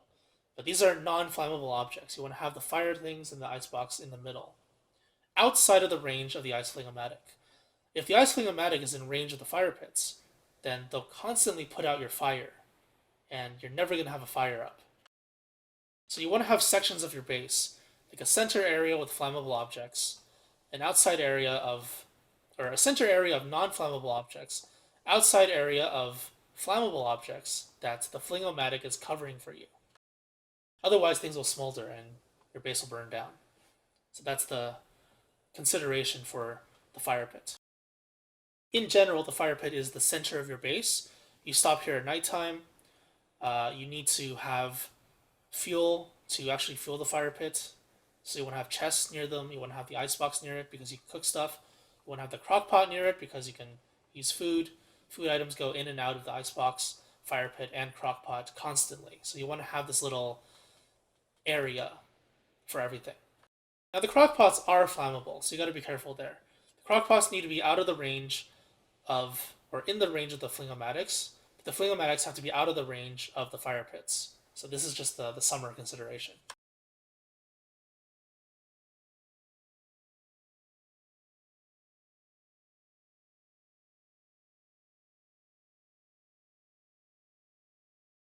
Okay, eating the cooked meat. I still have other meat here. I want to make a drying rack as soon as possible. I think that's what this was for. But for some reason, I'm not making it. I don't know why. Oh, it's the charcoal, right. I don't have charcoal. So if I were me in this situation, then I would burn down the trees for charcoal. It is the full moon, and I considered maybe that's why I walked away because I thought it was the full moon. I was like, okay, it's the full moon. I can leave here. Maybe not. Actually, I'm checking for the glomer, so maybe I didn't really remember it was the full moon. I don't know. But the full moon in autumn is very bad because nighttime is so short. In winter, the full moon is amazing. In summer, the full moon is amazing because nighttime is so long. Right now, I don't know what I'm doing. I should be burning trees. Please, go burn trees. For my sake. Stop making me look stupid. Oh my god, you're dumb. If you want to burn trees, burn the lumpy ones. Don't burn it. Don't. Okay, good. I thought I was burning those trees instead. I don't have pine cones, so there's no point burning them. Burn the lumpy trees. I guess I'm just exploring here. Inside the marsh biome, there's also mushrooms. On the full moon, the mushrooms become mush trees, so you get logs. You also get nightmare fuel from these things. When you hammer down the pig heads, you get twigs. You get what is it? You get twigs. You get pig skin, and then you get the nightmare fuel. But the nightmare fuel isn't super important. Although because I haven't been like dangerously low on sanity, which is usually what I do on other characters, even Wilson sometimes, Weber especially, because you're always low sanity. You can use that time to actually farm nightmare fuel, but nightmare fuel is kind of rare right now. I guess I'm farming gears for some reason. So it's just hit and then run back, two hits, run back. If it does the neighing thing, you can hit it like three or four times, but two times is safe kiting. It's butterfly, so I saw red, wanted to chase it.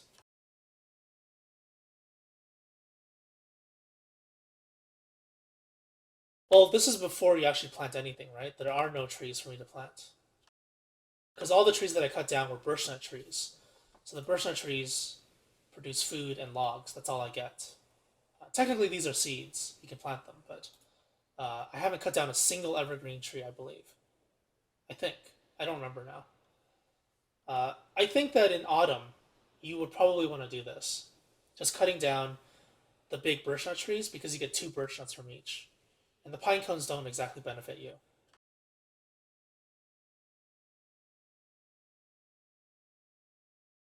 I'm just gonna skip ahead. I think it's just collecting stuff. There's a sinkhole. It's not important at the moment. Sinkhole doesn't do anything. Well, actually, okay. I guess since I'm not really doing this for beginners only, the sinkhole, there is some consideration to the sinkhole.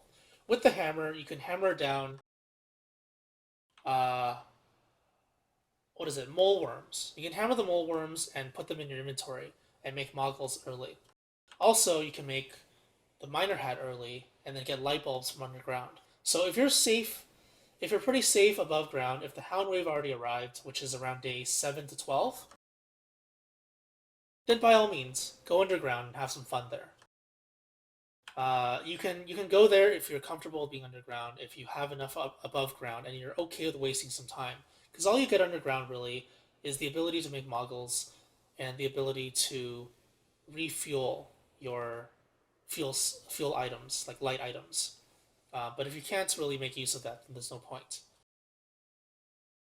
So that's what the sinkhole is for in the early game. I've done it a couple times in the early game when I'm like really rushing for research and items. But obviously at this point, I can't do that. I used up the straw hat because I was stupid, and I don't have the grass for it. So maybe I'm checking out the desert biome after this. Why am I picking reeds? Why am I picking reeds? I don't get it. I guess I can make a bird cage, but I don't think it's necessary. It is an option, but not 100% necessary. This is one of the best set pieces for you to find in autumn. Is the beefalo hat one. It means that if you're not comfortable with kiting beefalo, you just get a free beefalo hat anyway. When you're picking reeds, when you're picking anything in the swamp biome, you want to always make sure you're moving around. If your sanity spikes low over here, then there's a tentacle near you. If you see bubbling, that's a tentacle. If you see dead things, like a lot of fish, a lot of monster meat, frog legs, there's a tentacle. So information is everywhere on the screen for you to digest. You just have to know about it. If you see any kind of suspicious stuff on the ground, like free food, there's probably a reason for it. So just be careful. That being said, though, the marsh biome is a very good source of food because the tentacles never instantly attack you. There's always a short delay before their attack. So you can like pick up their food, run away, pick up their food, run away. All you do is pay a little bit of time and sanity. That's it. Okay, I'm just gonna skip here. It's not too important. The reeds are okay. The reeds can be used to make glow darts. It can be used to make papyrus, which is also used for healing items, as well as the bird cage. So you can make bacon and eggs really easily. You can also make it so that your meat items that end up spoiling, you can save them by turning into eggs. But in ROG, spoiling meat can also be turned into gold. And gold is usually quite valuable unless you need food. So like I said, imagine if these things weren't there and I just saw this on the ground. Well, something did it, right? So just walk back and forth, gather items, just take the ones you need. The fish can be eaten without being cooked. The frog legs can't. Tentacle Spike is amazing if they actually manage to kill the tentacle. It's a 51 damage weapon, which puts it in like the top 4, I think, weapons in the game. Top 4 damaging weapons in the game. Melee damaging weapons. I'm burning out the torch to save inventory space, I think.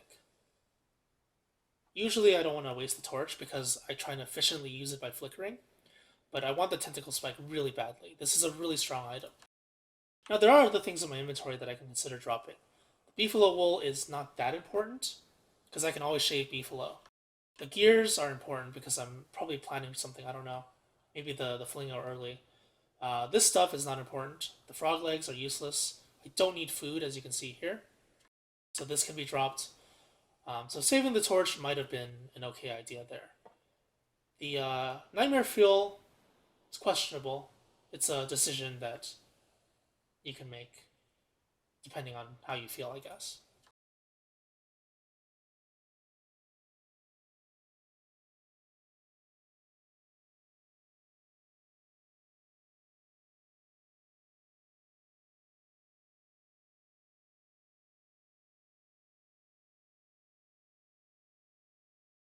Alright, I'm just going to skip through here. The tentacles, just to keep in mind, they are non-renewable resources, which means that when they die, they permanently die, unless you're playing Wicker Bottom. Wicker Bottom can make them renewable, but other characters can't. So this means that when the tentacles are lost, and when you run out of tentacle spikes, then chances are they're all gone for good. You got to use other items. But this never really happens until you survive like 2,000 days. So it's not really a big concern for most players. The rope I'm grabbing because the rope is good. Please just drop these stupid frog legs. I guess this is turning into rot soon, so that's really bad. I will need food then. But the frog legs are not useful. There's other sources. There's beefalo. Okay, so this is what I'm doing. I'm dropping the pigskin. Because I have like 20 at home or something. Oh, was that a mistake? This could have been a mistake. I don't know if the vultures eat the pigskin. But this was what I did earlier with the wires. Dropping a desirable item that you need in the mid to late game near an area with landmarks. So the landmarks are either the vultures, the rocks, or the cacti. Mostly the cacti, I think. But I don't know if they actually eat the pigskin. I know pigs eat them, because they're meat items.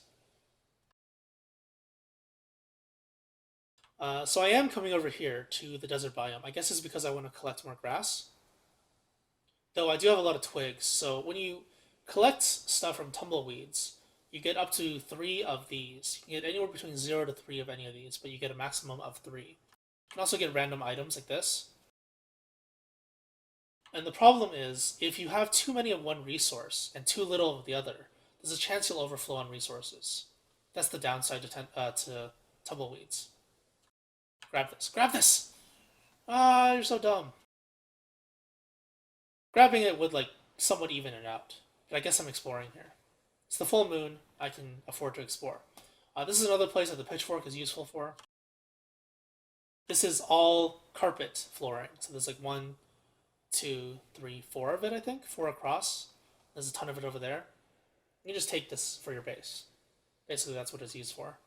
The cacti on the ground, I think I would have dropped the meat for the cacti at this point. Or the frog legs for the cacti.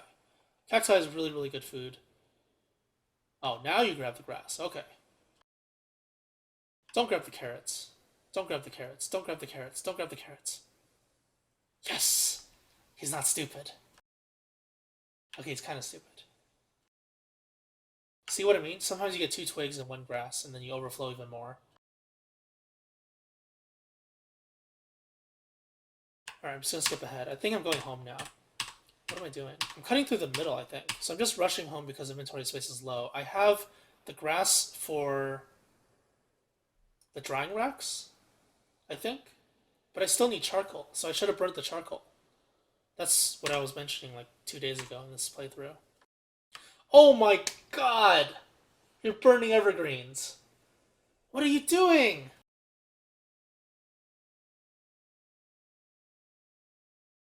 Yeah, don't do this. This is really bad. Part of this commentary is also to show you that I'm making mistakes. Oh, now you drop the frog legs. Okay, I see. Now you drop them. Great. Yeah, you still get pine cones, but you get less, usually. So it's not good.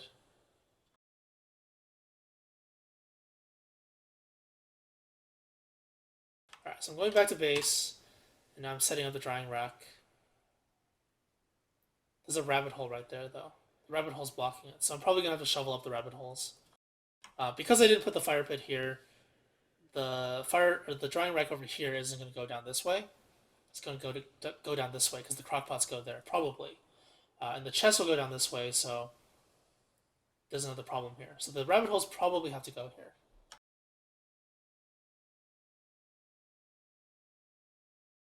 Usually it takes me a lot of time to place stuff. Just skip ahead. Let's put the drying racks up. The meat is going to go bad. Placing the icebox probably would have been a good idea, but I don't think I know exactly what the area is going to look like yet.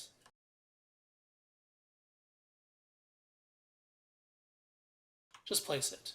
You're not building a big base. It's a tutorial video.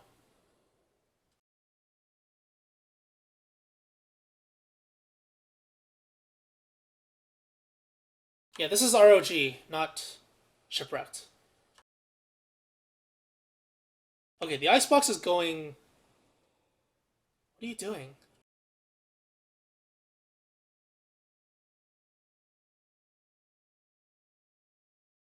Okay, I guess I'm placing the icebox here.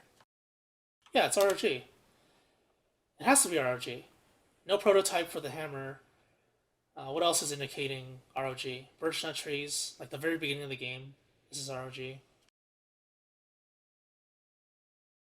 ROG. It's also more gears. That's also ROG. Alright, I guess all these things will go to waste now. I should have just cooked all of them. Tumbleweeds, desert biome, yeah. Cacti, that's ROG. Yeah, I should have cooked all of the meat there. So that was a mistake. The meat's going to go bad anyway. The rot is not that good in ROG compared to Shipwrecked. In Shipwrecked, the rot is really good, but in ROG, you have manure everywhere, so there's no point. So I'm guessing I'm trying to head to the Pig King now. I'm just assuming. Or not. I'm heading back to base. I don't know what I'm doing right now. I'll just have to figure this out by skipping forward. What am I making? Regal shovel. Okay, the shovel's a good idea. Shovel's a good item. What is the rope for? Is it for more drying racks? Oh, is that what I'm trying to do? Oh, that's what I'm trying to do. Wow, this guy's so dumb.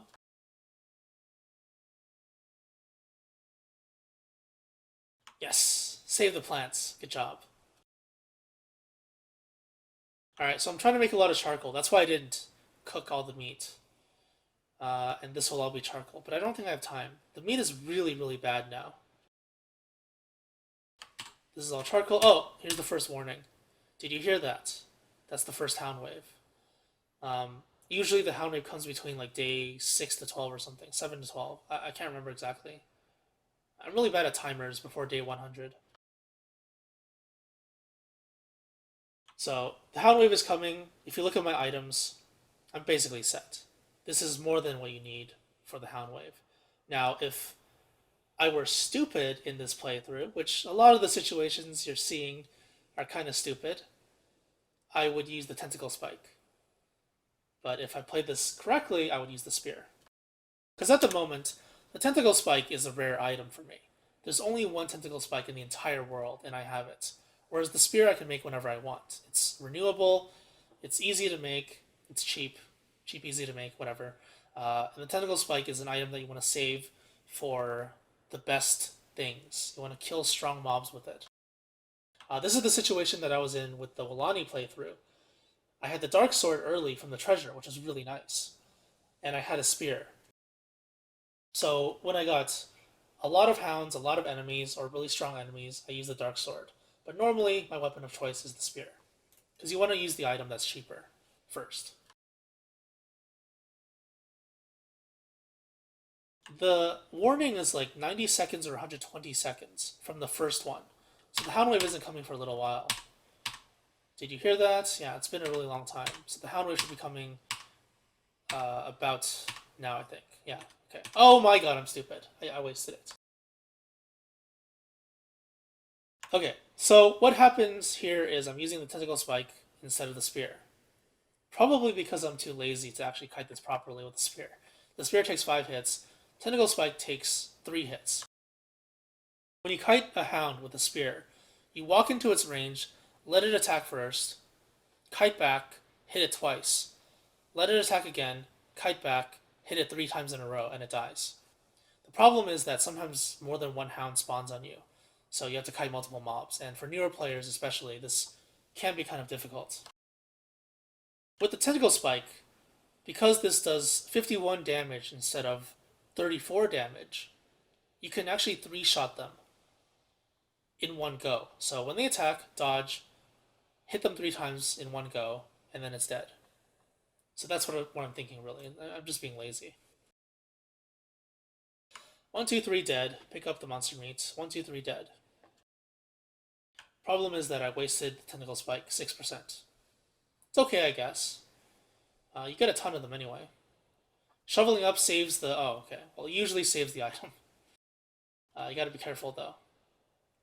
If the item does burn, you can shovel it up to potentially save the item, I guess. If you want to keep it. So this is more charcoal. I'm just going to skip back, grab the charcoal, wasting a lot of time. The meat has probably gone bad by now, so this is all going to waste. Are you serious? You collected 2 stacks of charcoal? What's wrong with this guy? And you're collecting grass. I guess you do need the grass, huh? See, a lot of this stuff is inefficient because let's think back a little bit. There was a long time where I didn't have any grass. I decided to go with the tumbleweeds.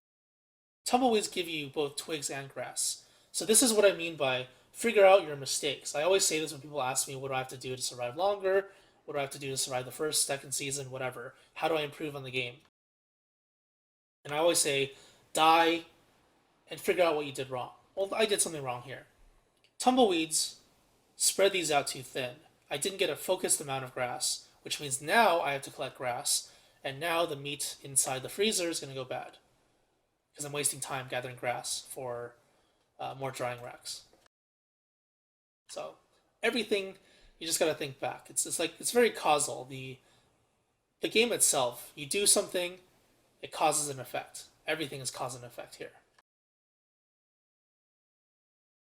Or you don't do something and it causes something. That's the worst.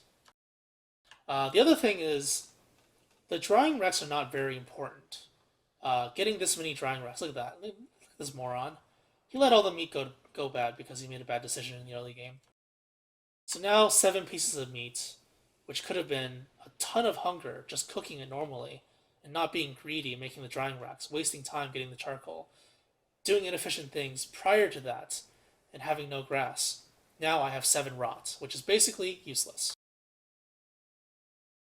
So this guy, pretty stupid, I guess, sometimes. The stuff that he does. And he's still making drying racks. What are you doing? Stop it. You don't need drying racks anymore. You don't have meat. Okay, so I'm making a razor here, I think. Razor gives you sanity when you shave. It also gives you beard hair for Wilson. And the beard hair allows you to make the meat effigy, which keeps you alive, basically. You just gotta pay health. 30 HP, I believe. So minus 30 max HP puts Wilson at 120, and then he gets to use the effigy if he dies. Okay, the drying racks don't do anything. You can stop now. Okay, look at this, look at this, look at this for a second. Oh my god, it's so stupid. Why did I do this? Such an efficient use of time. I do this all the time though, especially when I'm streaming, because I can't really. I just kind of autopilot. But if you're trying to play optimally and efficiently, look at the amount of time here. I started attempting to build the drying racks. This is after wasting time on the charcoal and the grass at about here.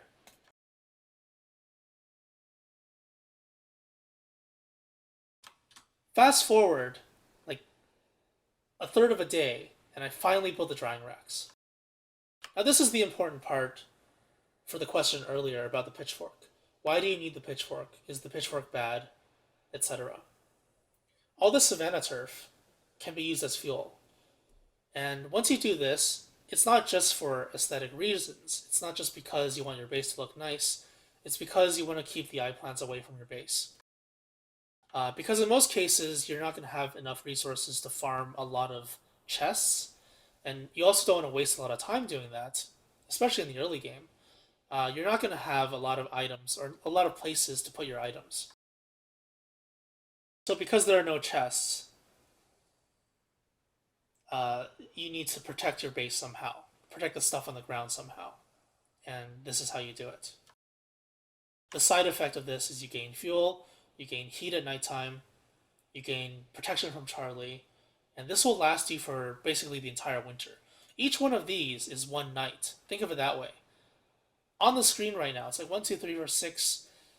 What is that? 4 times 6, 24. On the screen you see right now is 24 nights. So this is the entirety of autumn and like most of winter. Maybe like 1.5 of these is for winter later on. But everything you see here on the floor can be used to keep you alive at nighttime if you're at your base. So it's an amazing fuel source if you want to use it. Now there are some people that get sentimental over using turf, so you don't have to use it because you never get it back. Once you use it, it's gone. It's non-renewable. But a lot of this stuff is not very useful, so it doesn't really matter. The turf that you want to keep, though, is rocky turf. Rocky turf is very useful for making cobblestone. Sandy turf is okay, the stuff you find in the desert. It's also considered rough terrain. It's not used to make anything, but it's still pretty cool. So here, I grabbed this item because I'm settling down finally. Oh, I'm grabbing spiders. I'm grabbing their aggro. I spawned a warrior. What am I doing? Why did I spawn a warrior? Maybe that was a mistake. That could have been a mistake.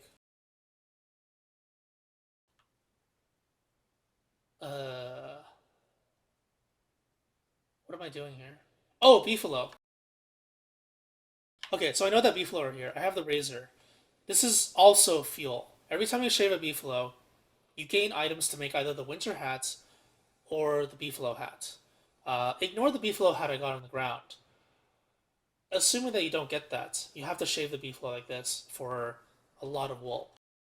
Killing them doesn't give you that much, but shaving them, you don't have to waste time killing them, kiting them, and dragging them away, all that stuff.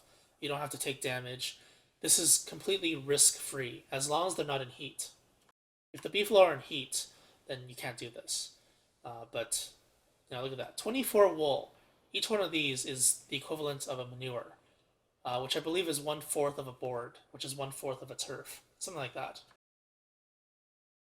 So this will last me for a very long time. This will also make items for me, and in one night, one day, I got so much fuel that'll last me for like 2 seasons, maybe 3 seasons. Probably 2 seasons. 2 full seasons. That's bad kiting. 6 attacks in between. People have really short range. What are you doing? Oh my god.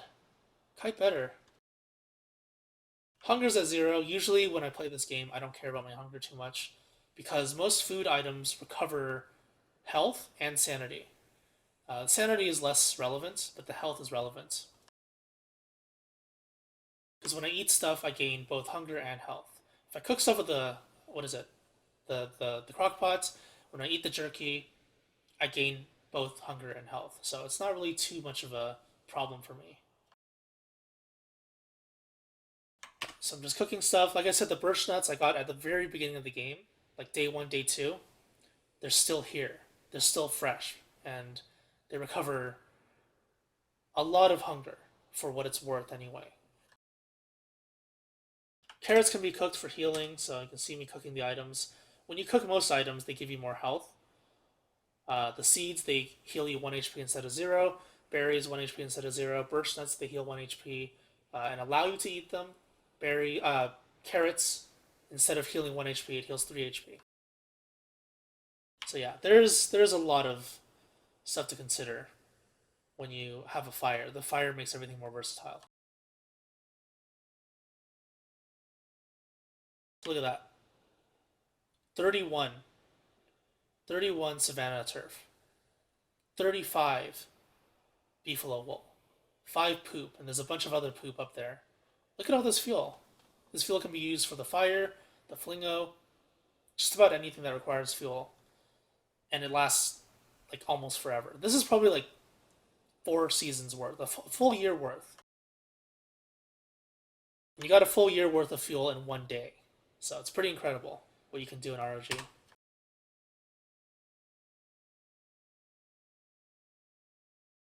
believe this is chess time. So this is my base at day 13. Look at all the items I have in my inventory, all the stuff I prototyped. It's going to get better soon. I remember now. I remember what happens. It's going to look really good for a day 20 base.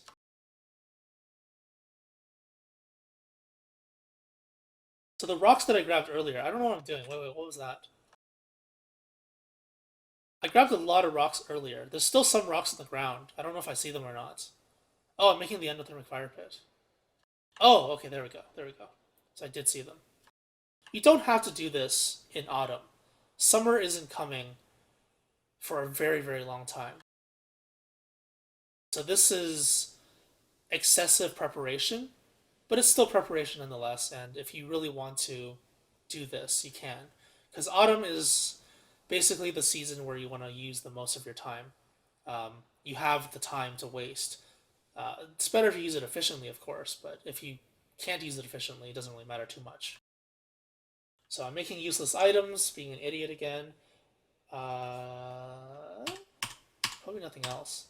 I'm making an endothermic fire for winter. Isn't that great? Look at this guy. He's making an endothermic fire for winter. How stupid is he? So I got the crock pot. There's more than enough. I guess I could have hammered down more cut stone. But there's more than enough rocks right now for me. Like this is too much. This is too much. 2 crock pots, 1 or 2 is fine for winter. This is too close.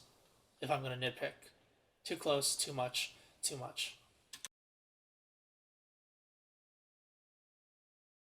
Now I'm leaving the base probably for silk, I believe. Silk's Spiderland's monster meat. Mostly silk is what you need. Okay, now I'm killing beefalo for a beefalo horn. I believe it's to prove a point. Even though I do have a beefalo hat already, I want to kill the beefalo for the horn, because this is how you get the beefalo hat. If you're not good at kiting beefalo, if you don't know how to do it, then go for the winter hat. The winter hat is worse than the beefalo hat, and it requires an alchemy engine, but it's safer, I guess. Now the way you kite the beefalo is you want to drag them away and make sure that the ones that you want to isolate are continuously hitting you. I mentioned it earlier for the newer people that are here right now. This is called leashing. You leash them away, and you selectively choose which ones you want to fight. So as long as they're interested in you by attacking you, they will remain on you. They'll stick onto you. So these people are leaving because I didn't give them a chance to attack. Now the issue, and the reason why I'm on the road here, is because beefalo are actually faster than you. If they're faster than you, then they always catch up to you and always can attack you unless they stack up and block each other. So what I'm doing here is I'm on the road, I'm faster than them now, and I want to keep one of them on me, not two. That was a mistake. Leashing this one still was a mistake. Oh, maybe I'm not. Okay, what am I doing here? Oh, I think I get it. Okay. So I'm going to leash two away. It's nighttime.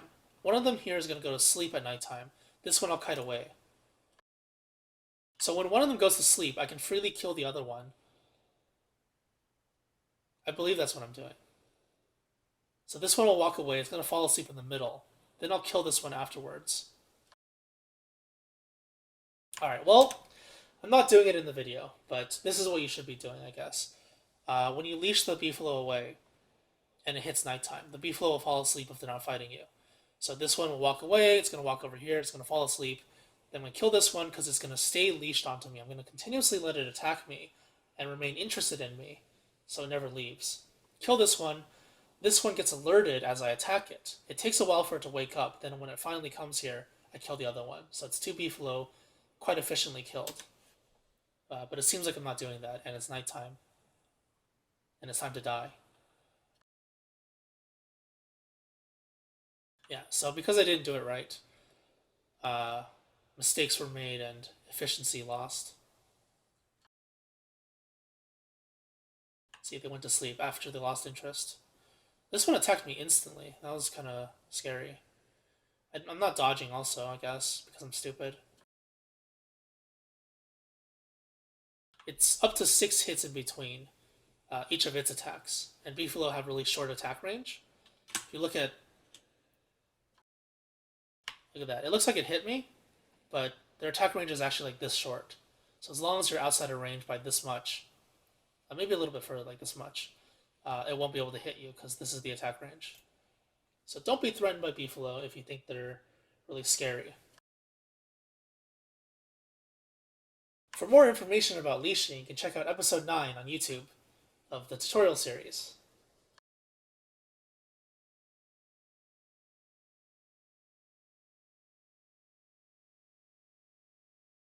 Alright, so I guess the drying racks are actually becoming useful. The health is getting restored.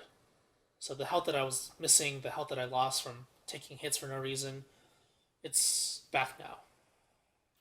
But I still need a beefalo horn, which is what I'm doing right now. So I'm going to do the same thing. I'm going to hit them, keep about one of them interested in me, this one probably, and the others will walk away harmlessly because they reach the end of their leash range. The other one, the one that's assisting right now, it never got a chance to attack me, so it's walking back instantly. Now I'm gonna try and leash it back, I believe. I'm gonna hit this thing, leash it back to me. It's gonna get one attack off. Now 2 of the beefalo are interested in me, and I have 2 targets to kill now.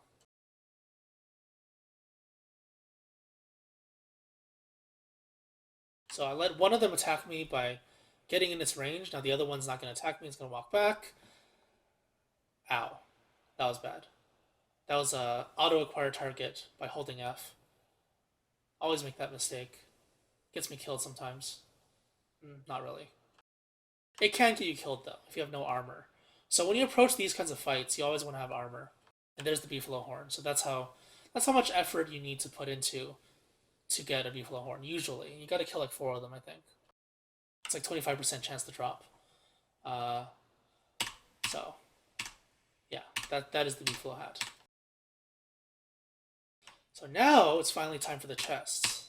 Okay, so notice the way everything is shaped. The center area here is the non-flammable objects.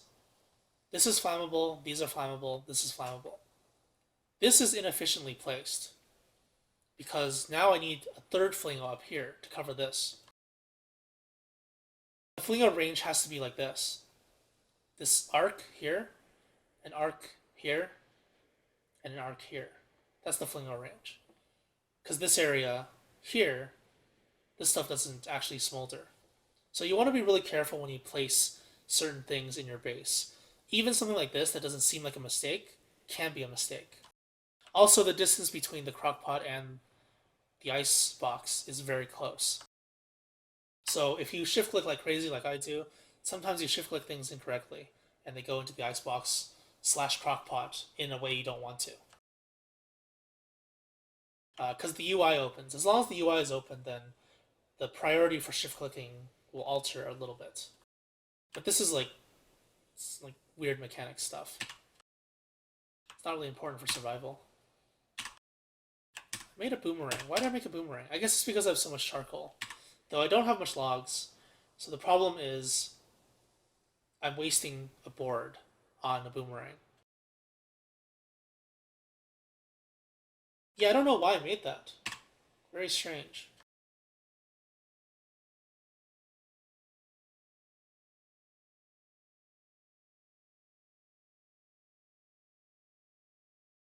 So earlier I said once you finish exploring the edges of the world, you should be jumping in the wormholes to check out the area around you. The areas around the world, I should say.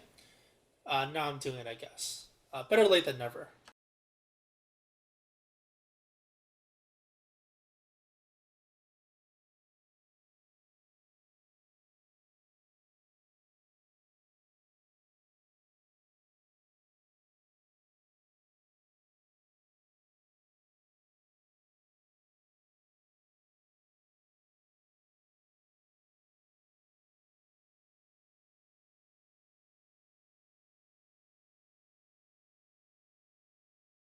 All right, so this wormhole is not a very good wormhole. This one goes to the mosaic biome from the grassland biome right next to the mosaic biome. So automatically this tells you that this is probably not a very good wormhole to use unless you want to grab certain items here that are unique to this biome. So in this case, it's probably going to be the cobblestone. When I think mosaic biome, I think cobblestone. There's also wooden flooring here near the touchstone. Was that what I was thinking? I have the pitchfork with me.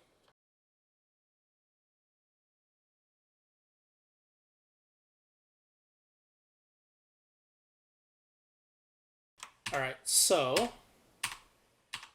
keep going. I guess I'm filling in the middle, and this is the cobblestone. This is cobblestone. It's the little roady, rocky, chunky turf. It makes you walk faster when you walk over it. It's very valuable, and it's highly desirable for base building as well as kiting. So the example for kiting I guess I should give is the beefalo. If the beefalo move faster than you, then it's very hard to leash them and single them out. But with the cobblestone, you get the option to do that. Because you're going to be moving faster, it's going to be the same as being on the road.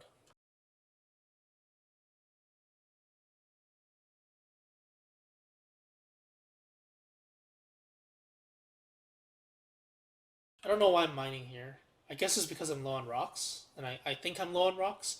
I have too much flint on me. Uh, let's see. It's nighttime. Am I gonna drop a fire here? I don't think I pre-built the fire. If I did, I just skipped through it, I guess. There are two things I can do here. Drop a fire near resources and mine them, gather them, or I can flicker at nighttime and explore the area. Now, the bad thing about flickering at nighttime to explore is that I don't see the cobblestone at night, and I have to backtrack. So, if I do that, I consider it inefficient. So what I should do is either burn the trees or drop a fire. So I decided to drop a fire. It's okay. This is the right decision here. For once, this idiot is making the right decisions and gathering bushes. The bushes are okay. You can use bushes to make meatballs. One monster meat and 3 berries turns into meatballs.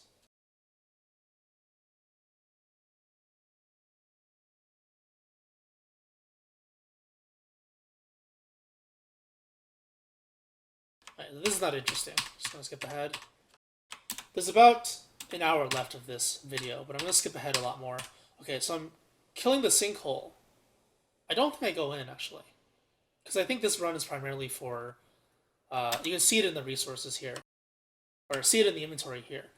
You got the twigs, the grass, cobblestone, and the bushes. That's what this run is for, and the pine cones. It's not going to be a cave run. So what I want to do is I want to have 10 of these, 10 of these, 10 of these, 10 of these. I can't get 40 of these for sure. So it's just going to be 10 of those. You want to fill up your inventory and use the slots efficiently. So the mosaic biome, it's called the mosaic biome because it has like everything in it. Okay, we have a problem here. Wooden flooring. I just saw it. If I were me, I'd be so tempted to grab the wooden flooring because it's such a good item. So I think, if anything, I drop this.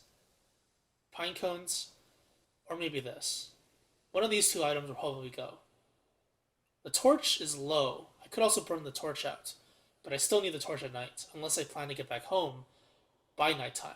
But the problem is nighttime is getting longer, so it's kind of dangerous. The boomerang is a dead item. I don't know why I brought this. The hammer, I guess, is also a dead item, so these two items are useless. Tentacle spike, I would argue, is probably useless as well. There are no hazards here, but then again, I didn't know I was going to the mosaic biome at first. So I guess only these two items are dead items. The hammer after the early game becomes less and less useful for a lot of things. It's still a good item, but not as good as early.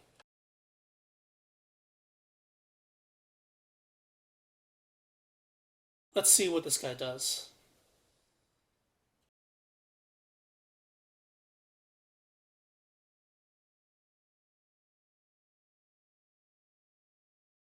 Okay, yeah, yeah. Combine the stacks. Now what? Now what? Oh, okay. So I just carry it with me. I guess I do this a lot, don't I? I just carry the item with me if I have full inventory. I guess that works. Yeah, if you have a full inventory and you don't want to spare anything, this is what you do. As long as you carry around the items, you can still keep it with you. So I'm just going to drop it every time I want to gather cobblestone or one of the plants.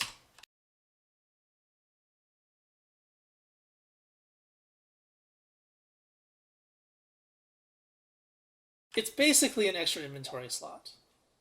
When I was asked the question about what happens to Wendy when she hops worlds, and Abigail like stays in your hand, this is basically the same thing.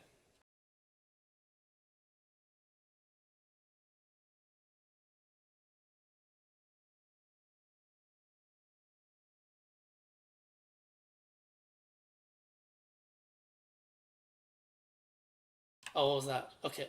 So I'm trying to fill my inventory with grass at the moment. So right now it's at 5.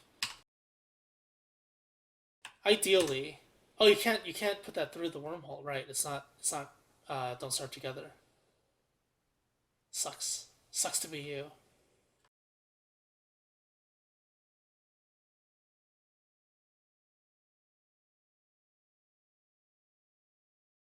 Okay. So now I'm holding the spear now instead of the turf. Heading back home. But now this is good because it's no more inefficient time wasting. I did make it back home exactly at nighttime, and now my inventory has 4 of these and 10 of these. This is amazing. 10 cobblestones and 4 wooden flooring on day 15 is really, really strong. So I'm using. Okay, that's. Oh, it's not a board. Okay, no, never mind, never mind. I take it back. Sorry. I forgot. It's not a board. It's a manure. Uh, the flooring is a manure. It's still gonna survive. It's still gonna last me for like 20, 30 days though. So it doesn't change too much. It's not a full year. All right, so now I have wooden flooring. Don't want to toss it in the fire, and I have cobblestones. So I have some turf for my base now that I didn't pay anything for, basically.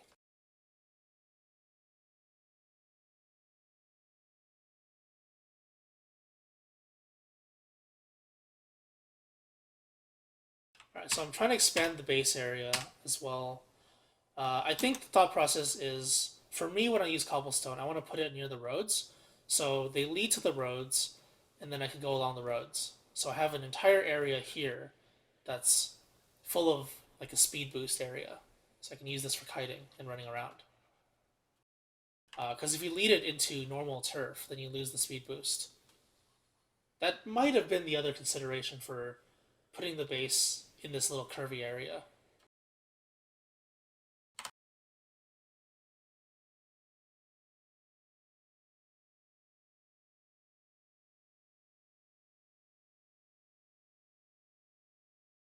Okay, so yeah, this is what I'm doing. I'm connecting the road and the cobblestones, so it's an option for me to kite that way. Having the option to kite a certain direction, and I said this in the Walani game, I think, or I mentioned it a little bit. The slot machine island in the Walani game was so terrible because there was hardly any room to kite. But this opens up the option to kite better because you have another area with basically road, two forks. Eventually, it's going to get bigger and bigger. So this looks like a pretty promising start to a nice base for winter and beyond. So I looked at the Pig King when I was tapping through it. What was I doing? Got a bunch of jerky, prototyping more crockpots? I'm not sure what I'm doing. I did bring the pitchfork again, which means that I'm trying to get more turf. So I'm guessing carpet turf and wooden flooring. Carpet flooring, wooden flooring. So there's carpet here, there's wooden flooring there by the Pig King. There's also the carpet near the marsh biome that I kept in my mind. All this stuff is turf that I can use in the future. So I guess this is what I'm trying to do. I'm trying to populate the base with actual turf.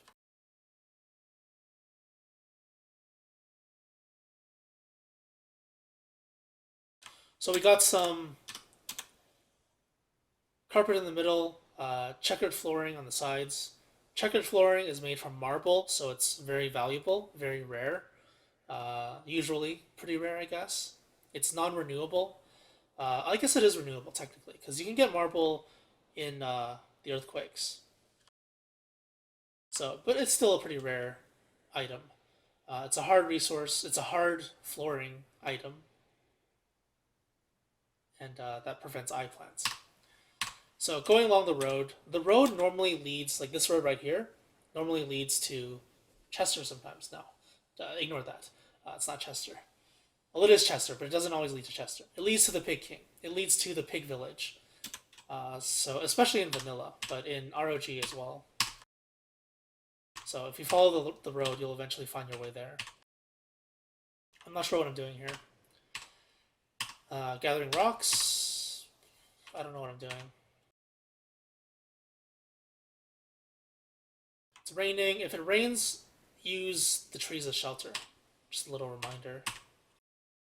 I guess it's just rocks. So rock type resources. Getting silk early would have been nice here. Get some fireflies.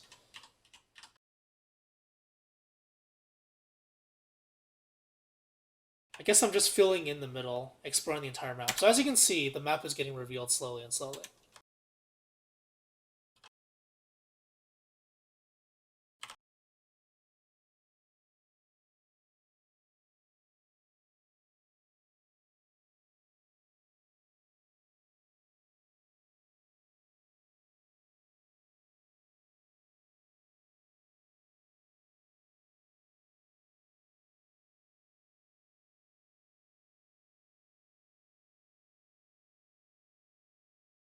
Okay, so this is the base that I made early on.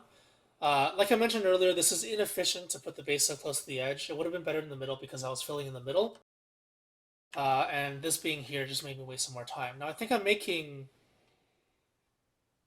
a net right now. So I need the rope. Okay, so this will be the miner hat. I think. Okay, so this is the miner hat. Uh, I'll just show you what happened here. So we saw a lot of fireflies near the adventure mode portal. The other place that there's a lot of fireflies is the deciduous biome, which also happens to be the place where the Pig King is, or the wooden flooring near the Pig King is. So I guess what I was thinking is I'll just hit two birds with one stone.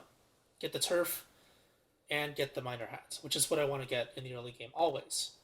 As you can see from, as you have been seeing, I guess, for the people who've been here for a while, I always use the miner hat every single playthrough as much as I can, and I keep it for as long as I can. And this is about as early, sometimes earlier, when I make it. Now, in the deciduous biome, and this is only for ROG, this is not for Don't Starve Together. You don't see anything here. It works for Shipwreck too. Shipwreck and ROG. You don't see anything here, but there are fireflies here. Now what you have to do is just walk into a random area and hold spacebar. And what usually happens is this. When you hold spacebar, you use your tool, and it uses it on whatever object that it can be used on. In this case, the firefly. The firefly was just sitting here, but because it was daytime slash dusk, you don't actually see it because it only comes out at night. But it's still there, and I still grabbed it.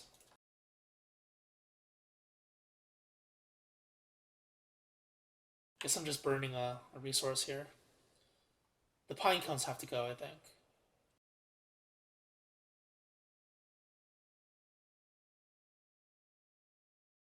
Okay, so this is the wooden turf from the Pig King. You just want to ruin his little kingdom.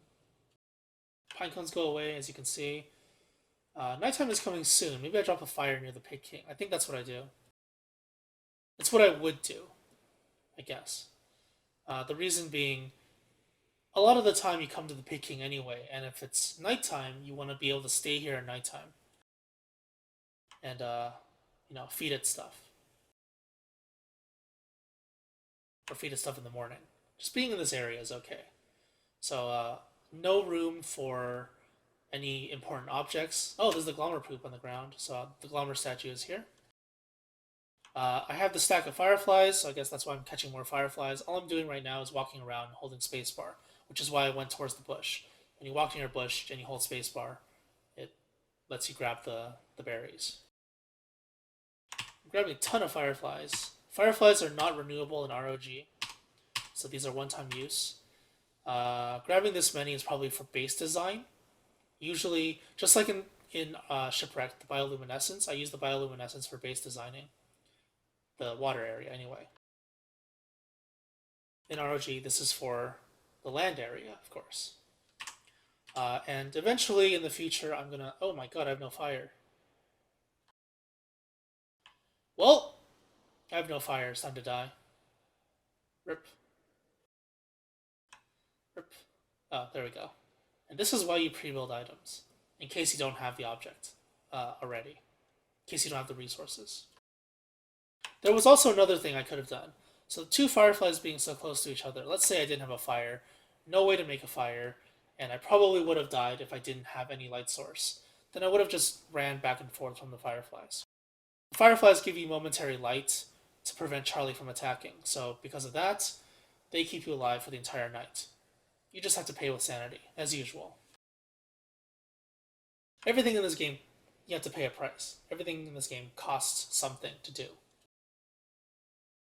So with the fire pit there, I can camp here at nighttime and feed the Pig King whenever he wakes up, if I, come here for gold, which is normally what you do. When you have rotting items, a lot of eggs, as you might have seen from the Wicker Bottom game, the Wendy game, it's just gold everywhere on the ground, because you get way too much gold. Unfortunately, in Shipwrecked, that's not the case. Right, I'm just going to skip ahead now. It's about time to head home, I believe. The Glommer is not important at the moment. Ow. Don't hit me. Why did that happen? I guess I got too close. So, okay, I'm killing the bishop here. The way you kill the bishop, you can dodge it like that, actually. You can dodge the bolts if you want to. But in most cases, you just face tank it. So grab a piece of armor Grab a strong weapon like a tentacle spike and just run up to it and smack it to death. Because kiting it is very difficult. You can take like one hit only, one or two hits with a tentacle spike, just brute forcing it. And I believe I did this because I wanted either the turf or the purple gem. The purple gem actually serves a purpose in ROG. You can use it to create the shadow manipulator as well as other magic items that could be useful to you, like the teleporter, the focus, as well as the telelocator staff. Talked about them a little bit earlier when somebody asked a question about magic. These are the magic items that are desirable, and you need the purple gems for it.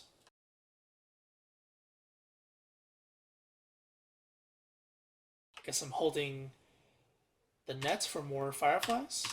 It's not really necessary. I would say this is a waste of time. If you're just playing a game normally and you're not planning on surviving for like 1,000+ days, this is not really necessary, getting that many fireflies. If you need a light source, go underground, get the light bulbs. They're a much better light source. There's a lot of them. It's a lot faster than getting fireflies, and they're renewable. So I believe there I was just filling in the rest of the biome. So now that I have, okay, I'm doing it right now. Now that I have the entire area revealed, I know exactly where everything in this biome is.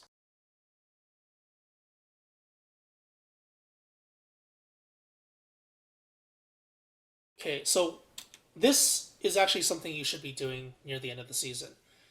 It's nearing the end of autumn, winter is coming, and you need a food source. I kept talking about how birch nuts were amazing food sources. Well, here's where they come into play again. The birch nuts that you gather from around the end of autumn will last you until the end of winter and longer. Because in winter, food spoils slower, you have the ice box, they're basically never going to spoil. So you always have a source of food with cooked birch nuts. The only risk here is potentially poisoned birch nut trees. But if you do get one, you can just run away and gather more. Again, you want to efficiently chop down these trees with an axe. 15 chops for the big ones. You get 2 birch nuts per big tree, so avoid the small ones.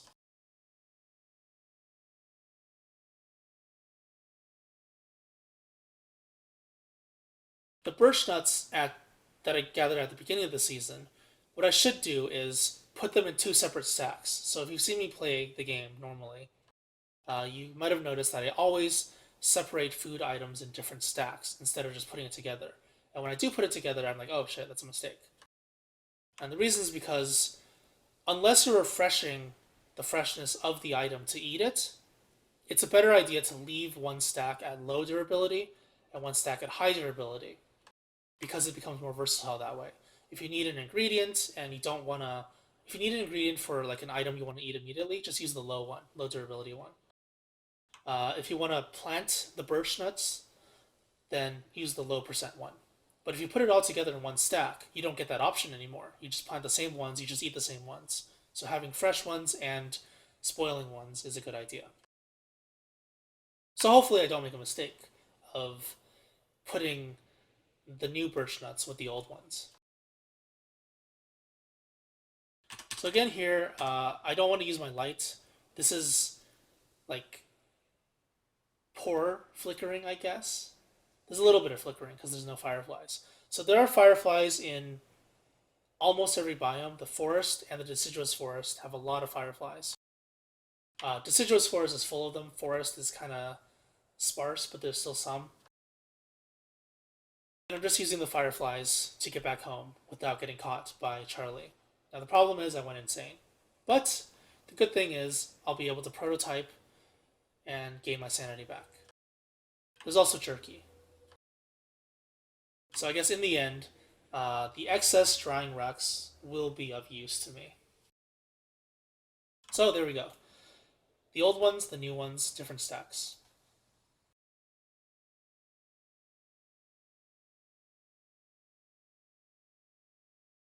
Now this is something that really annoys me. This is like a super pet peeve of mine. When people watching the stream, especially when I'm doing the slot machine, they're like, you have mushrooms. Eat the mushrooms for sanity. Eat the jerky for sanity. Well, yeah, I know I do. It's obvious.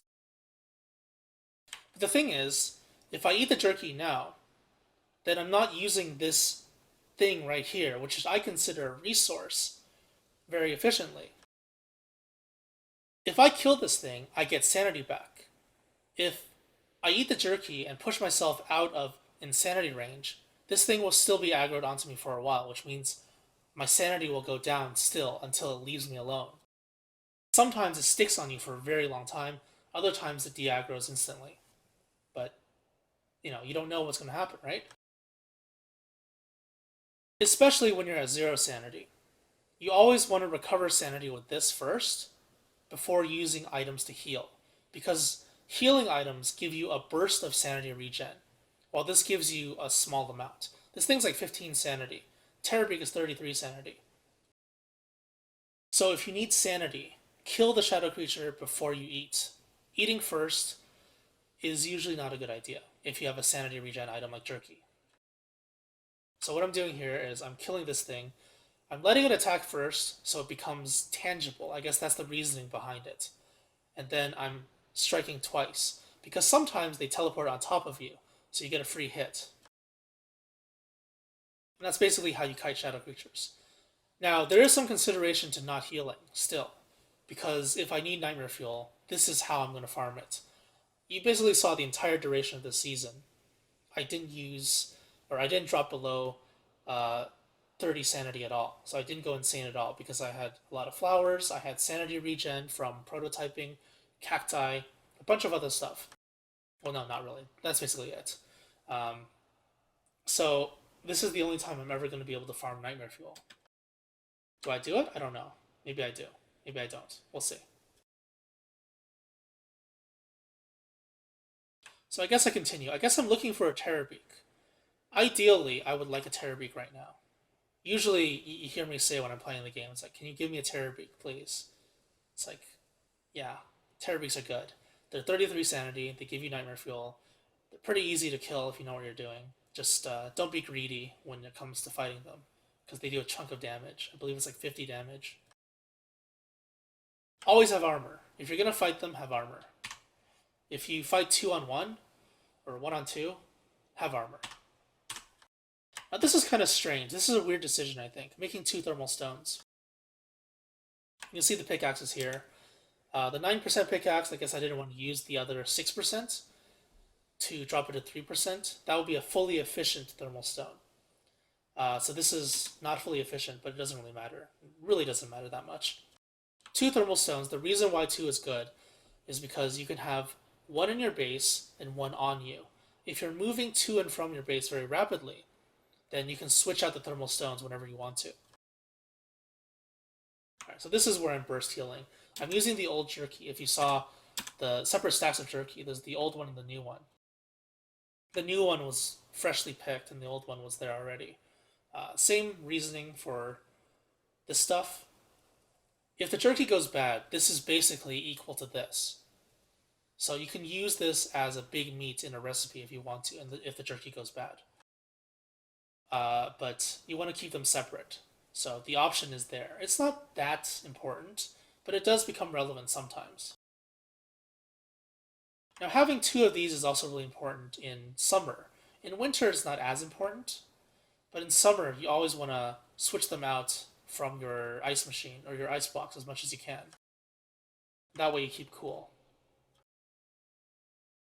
So the straw hat, if earlier on, like I said, your mistakes are cause and effect. If you make a mistake at like day 10, it catches up to you right now. So because I wasted the straw hat in the early game because I forgot to take it off, I have to build another one which takes up 12 grass. And 12 grass takes time to gather again. So I'm wasting more time, technically. But I got the miner hat now, so everything's good.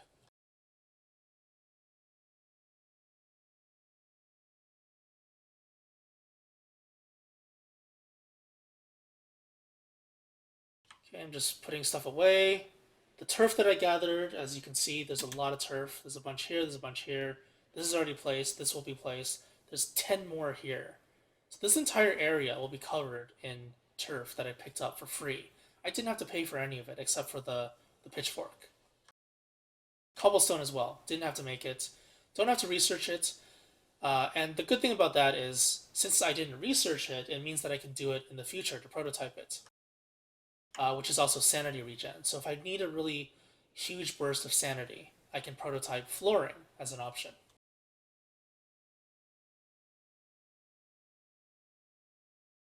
No, put it there. Ah, what are you doing? There we go. There we go. Yeah, yeah. That's what I thought. Or not. Wait, what? Okay, well this guy's stupid. I guess this is my OCD kicking in, by the way. I had to make it perfect wood flooring along this little edge here. I couldn't just put the flooring I already had in the middle. I had to make it perfect. Don't do this. If you're unless you're like super crazy OCD about base building, don't do this. It's really stupid. But at least we got the perfect square of wooden flooring, right? Guess that's all that matters. So there's all the stuff I dug up, bushes. The grass was not really necessary because I have a lot of grass here, but it's still nice to consolidate the grass and put it into one area.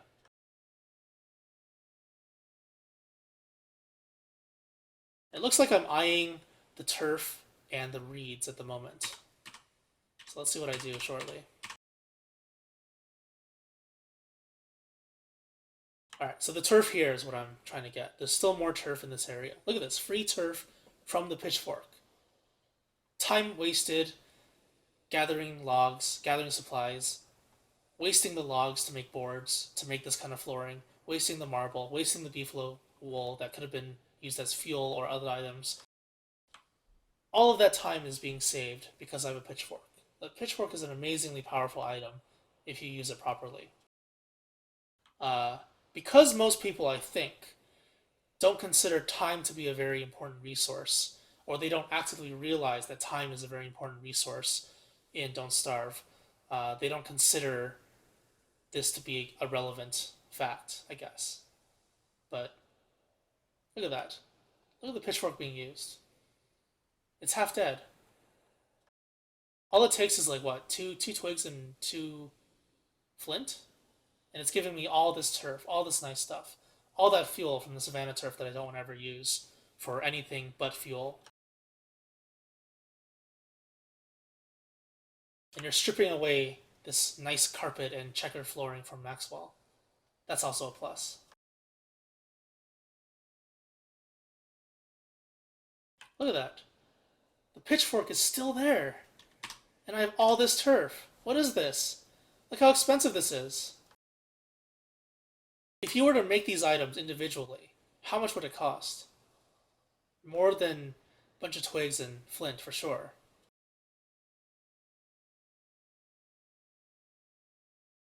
Now, of course, this is kind of like a luxury item as well. You don't have to do this.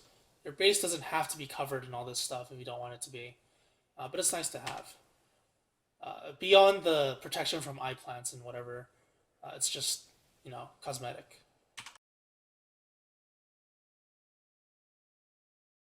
All right, so I'm here gathering cacti. Cacti is going to be used for sanity regen because I'm low on sanity. I don't have any other way to restore sanity except for jerky. But I don't want to just use jerky to restore one stat because jerky restores all three.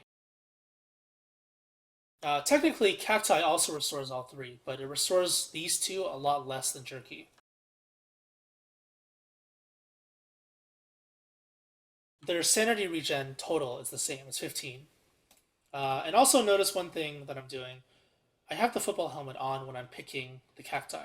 And this is because it reduces the damage you take when you pick the cacti. You normally take, I believe, 6 damage. In this case, you take like 1.5 or something, 1 or 1.5, something like that. 80% damage reduction, something like that. So if you have the pigskin to spare, which I do, if you have the grass to spare, which I do, those are the ingredients for the football helmet, then by all means, save some health. But technically, I also have health to spend as well, so maybe I don't want to spend the durability as well. These are all the things that you can consider when you actually play the game. Um, like when you're on the spot, you gotta make the decision for yourself. Do I want to pay football helmet durability, which I guess you can consider a resource as well, just like everything else in this game, Or do I want to pay with more HP? Because I can recover HP anyway. It's up to you. Ultimately, it's up to you. I'm stealing from Maxwell again. I guess the biggest takeaway from all this is that the pitchfork is used to steal from Maxwell.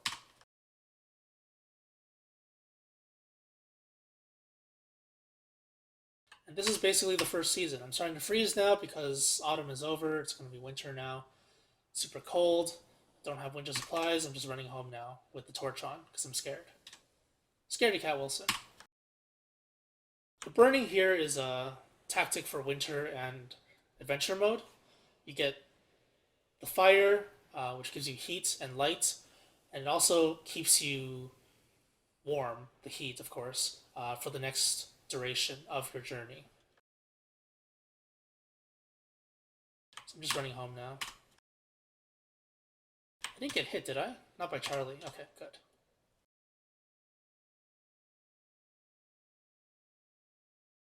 Alright, so look at all these items. 12 cacti. Got a ton of gears here. Got a ton of gears inside right there. Or 2 of them, I guess. Gears here. I got a fling already if I want to make it. All these supplies over here. I got all these things over here that turn into potential supplies once I plant them. It'll have to be later, though. Not during winter. It is an option in winter, though. It's a single frog leg. Not sure why that's there. All this turf over here. Amazing turf. Some spider drops, which I need a lot of in the future. Got a lot of tools, got a full miner hat, got a boomerang for some reason still. One season. This is one season. So basically, you have to have all of this stuff. You don't have to, but if you have all of this stuff in one season, then you're basically good to go.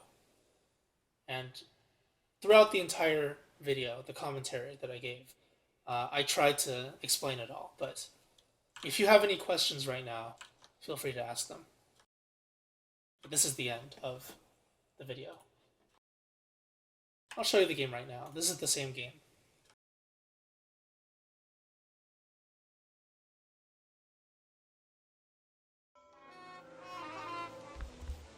Look at that. Look at all this stuff. All these items all ready for winter. Lots of food. So much food, actually. Oh my god. So much fuel. All this fuel, look at that. Oh, so good, so good, so good. So comfortable. Comfortable living in winter. In the boomerang, for some reason. Ah, damn it. Alright. That'll be it. So, for the YouTube people, thanks for watching. For the stream people, if you have any questions or comments, here I am.